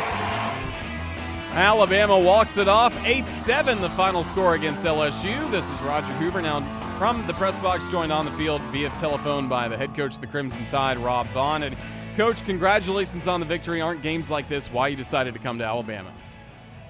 There's no doubt. I mean, either way, I told our team that at the end. That's just a heck of a college baseball game. Just elite pitching from them, man. They just didn't make mistakes. We had to earn everything. Their misses were out of the zone and down and competitive. I thought they got some favorable calls there, but they just kept executing and executing and executing. Herring was just putting that breaking ball off, which was a strike tonight, and that's just the way it goes in college. But I thought our guys did a great job of grinding that. We're down to 2 outs and nobody on, and you get 2 walks, a hit by pitch, and man, it ain't the hardest ball Will Hamner's ever hit, but man, I could not be more excited for him to get to be the one that gets his jersey ripped off and celebrating with the boys. That was just a heck of an effort. Yeah, is he going to be good to go for the rest of the weekend? I mean, that was quite a play at first. Yeah, it just kind of dead legged him. I thought it was worse than that. It's just kind of a dead leg to the thigh, but he's good. He's up and running, and he's good to go. We love it. Again, the fight back from this team was great to see. Cade Snell kind of at the center of it, a leadoff single in the 8th. And then how about TJ McCants getting only a 2nd homer in SEC play, but it couldn't have come at a better time in the 8th. No, what a huge swing. You go down 4, and you could feel the life kind of just drain a little bit for a hot second, both in the stadium and kind of in the dugout, to be honest with you. And when TJ took that swing, it got us right back in it. And, you're down 2, and you tack another one on that inning and found a way there at the end. I thought, the real story is what Austin Morris did. That's a young freshman that was fighting to make the team and made the team this spring, and man, comes out and just threw some huge innings there in the middle. Did a great job. Got Tommy White in a big spot after hitting 2 guys that ground into a double play, which is that's a dangerous hitter right there, man. I thought he was outstanding. I thought Tyler Fay came in and threw the ball much better tonight. And then we go to, Buck there at the end, and he keeps it at 1 and gives us a chance to celebrate like this at the end. Great celebration for this team, and I'm sure part of the message you just had with the guys is, okay, a great win tonight, but we got to use this positive energy and the momentum. All of us feel like we could run through a brick wall right now, but got to channel it the right way for Game 2 of the series, because it'll be a tough one coming up tomorrow, Coach. Well, that's exactly what we said, and job's not finished. And I mean, there's no secret who's starting against us tomorrow. Those boys know, and he's good, man. There's no secret. Alabama fans have seen Luke Holman up close, and he made the move to go to LSU, and he's going to be going against us tomorrow. So, if we got to motivate him from that, then I don't think these guys have a pulse. So they're going to come out, and he's good. It's going to be a heck of a game tomorrow. We need Zahner to give us a good start and be a heck of a matchup. Coach, we're thrilled for you. Congratulations on this victory. Can't wait to see you tomorrow. Roll Tide. Thanks, guys. Roll Tide. That's the head coach of the Crimson Tide, Rob Vaughn. His comments always presented to us by Beatbox. Beatbox, now an official sponsor of the Alabama Crimson Tide. Each Beatbox is bursting with delicious flavors. It's gluten-free, it's low sugar, and it's resealable. Look for it all across the Southeast for your next tailgate. What a game. And again, what a thrilling finish as the Crimson Tide never led throughout this ball game. Only when the ball game was complete did Alabama go in front of LSU, 8-7 the final score. But as Coach mentioned, it's going to be quite a ball game tomorrow. Luke Holman, former Crimson Tide pitcher, on the mound for LSU. He'll be opposed by Alabama's freshman lefty Zane Adams. Game time will be 4 o'clock. Our radio start time will be 3:55 across the network. We'll have the booth cam once again presented by Country Financial. We appreciate Ethan Carabin running that all throughout this ball game, as it was a thriller. Alabama picks up a Game 1 win, 8-7 the final against LSU. Don't forget, tomorrow's game at 4, Sunday's game at 1 o'clock. We want to see you right back here at Sewell Thomas Stadium. That's going to wrap up the Bama Baseball postgame show presented by Residence Inn. Residence Inn Tuscaloosa, proud to be a preferred hotel provider of the Crimson Tide. The Vice President and General Manager of the Crimson Tide Sports Network is Jim Carabin. Our game was produced back at our Learfield studios tonight by Austin Wolken. And again, appreciation to Ethan Carabin, our video producer, running the Country Financial booth cam for this ball game. For everyone with the University of Alabama baseball program and the Crimson Tide Sports Network, this is Roger Hoover thanking all of you for listening. Thanks as well to Kalen DeBoer, the head coach of the Crimson Tide football team. He joined us earlier in that game. If you missed his conversation with us, check it on demand on the CTSN YouTube page. But those of you that were here at the ballpark, maybe driving home, just soak it in. It was quite a win, a great finish for the Crimson Tide, the best finish we've seen at the Joe this year. Only 2 guaranteed home games left this season, but fans made a difference in this one as Alabama walks it off 8-7 the final against the LSU Tigers. Until tomorrow, have a safe rest of your Friday night. Let's get this series tomorrow. For everybody with the Crimson Tide Sports Network, I'm Roger Hoover saying good night, and from the Joe, roll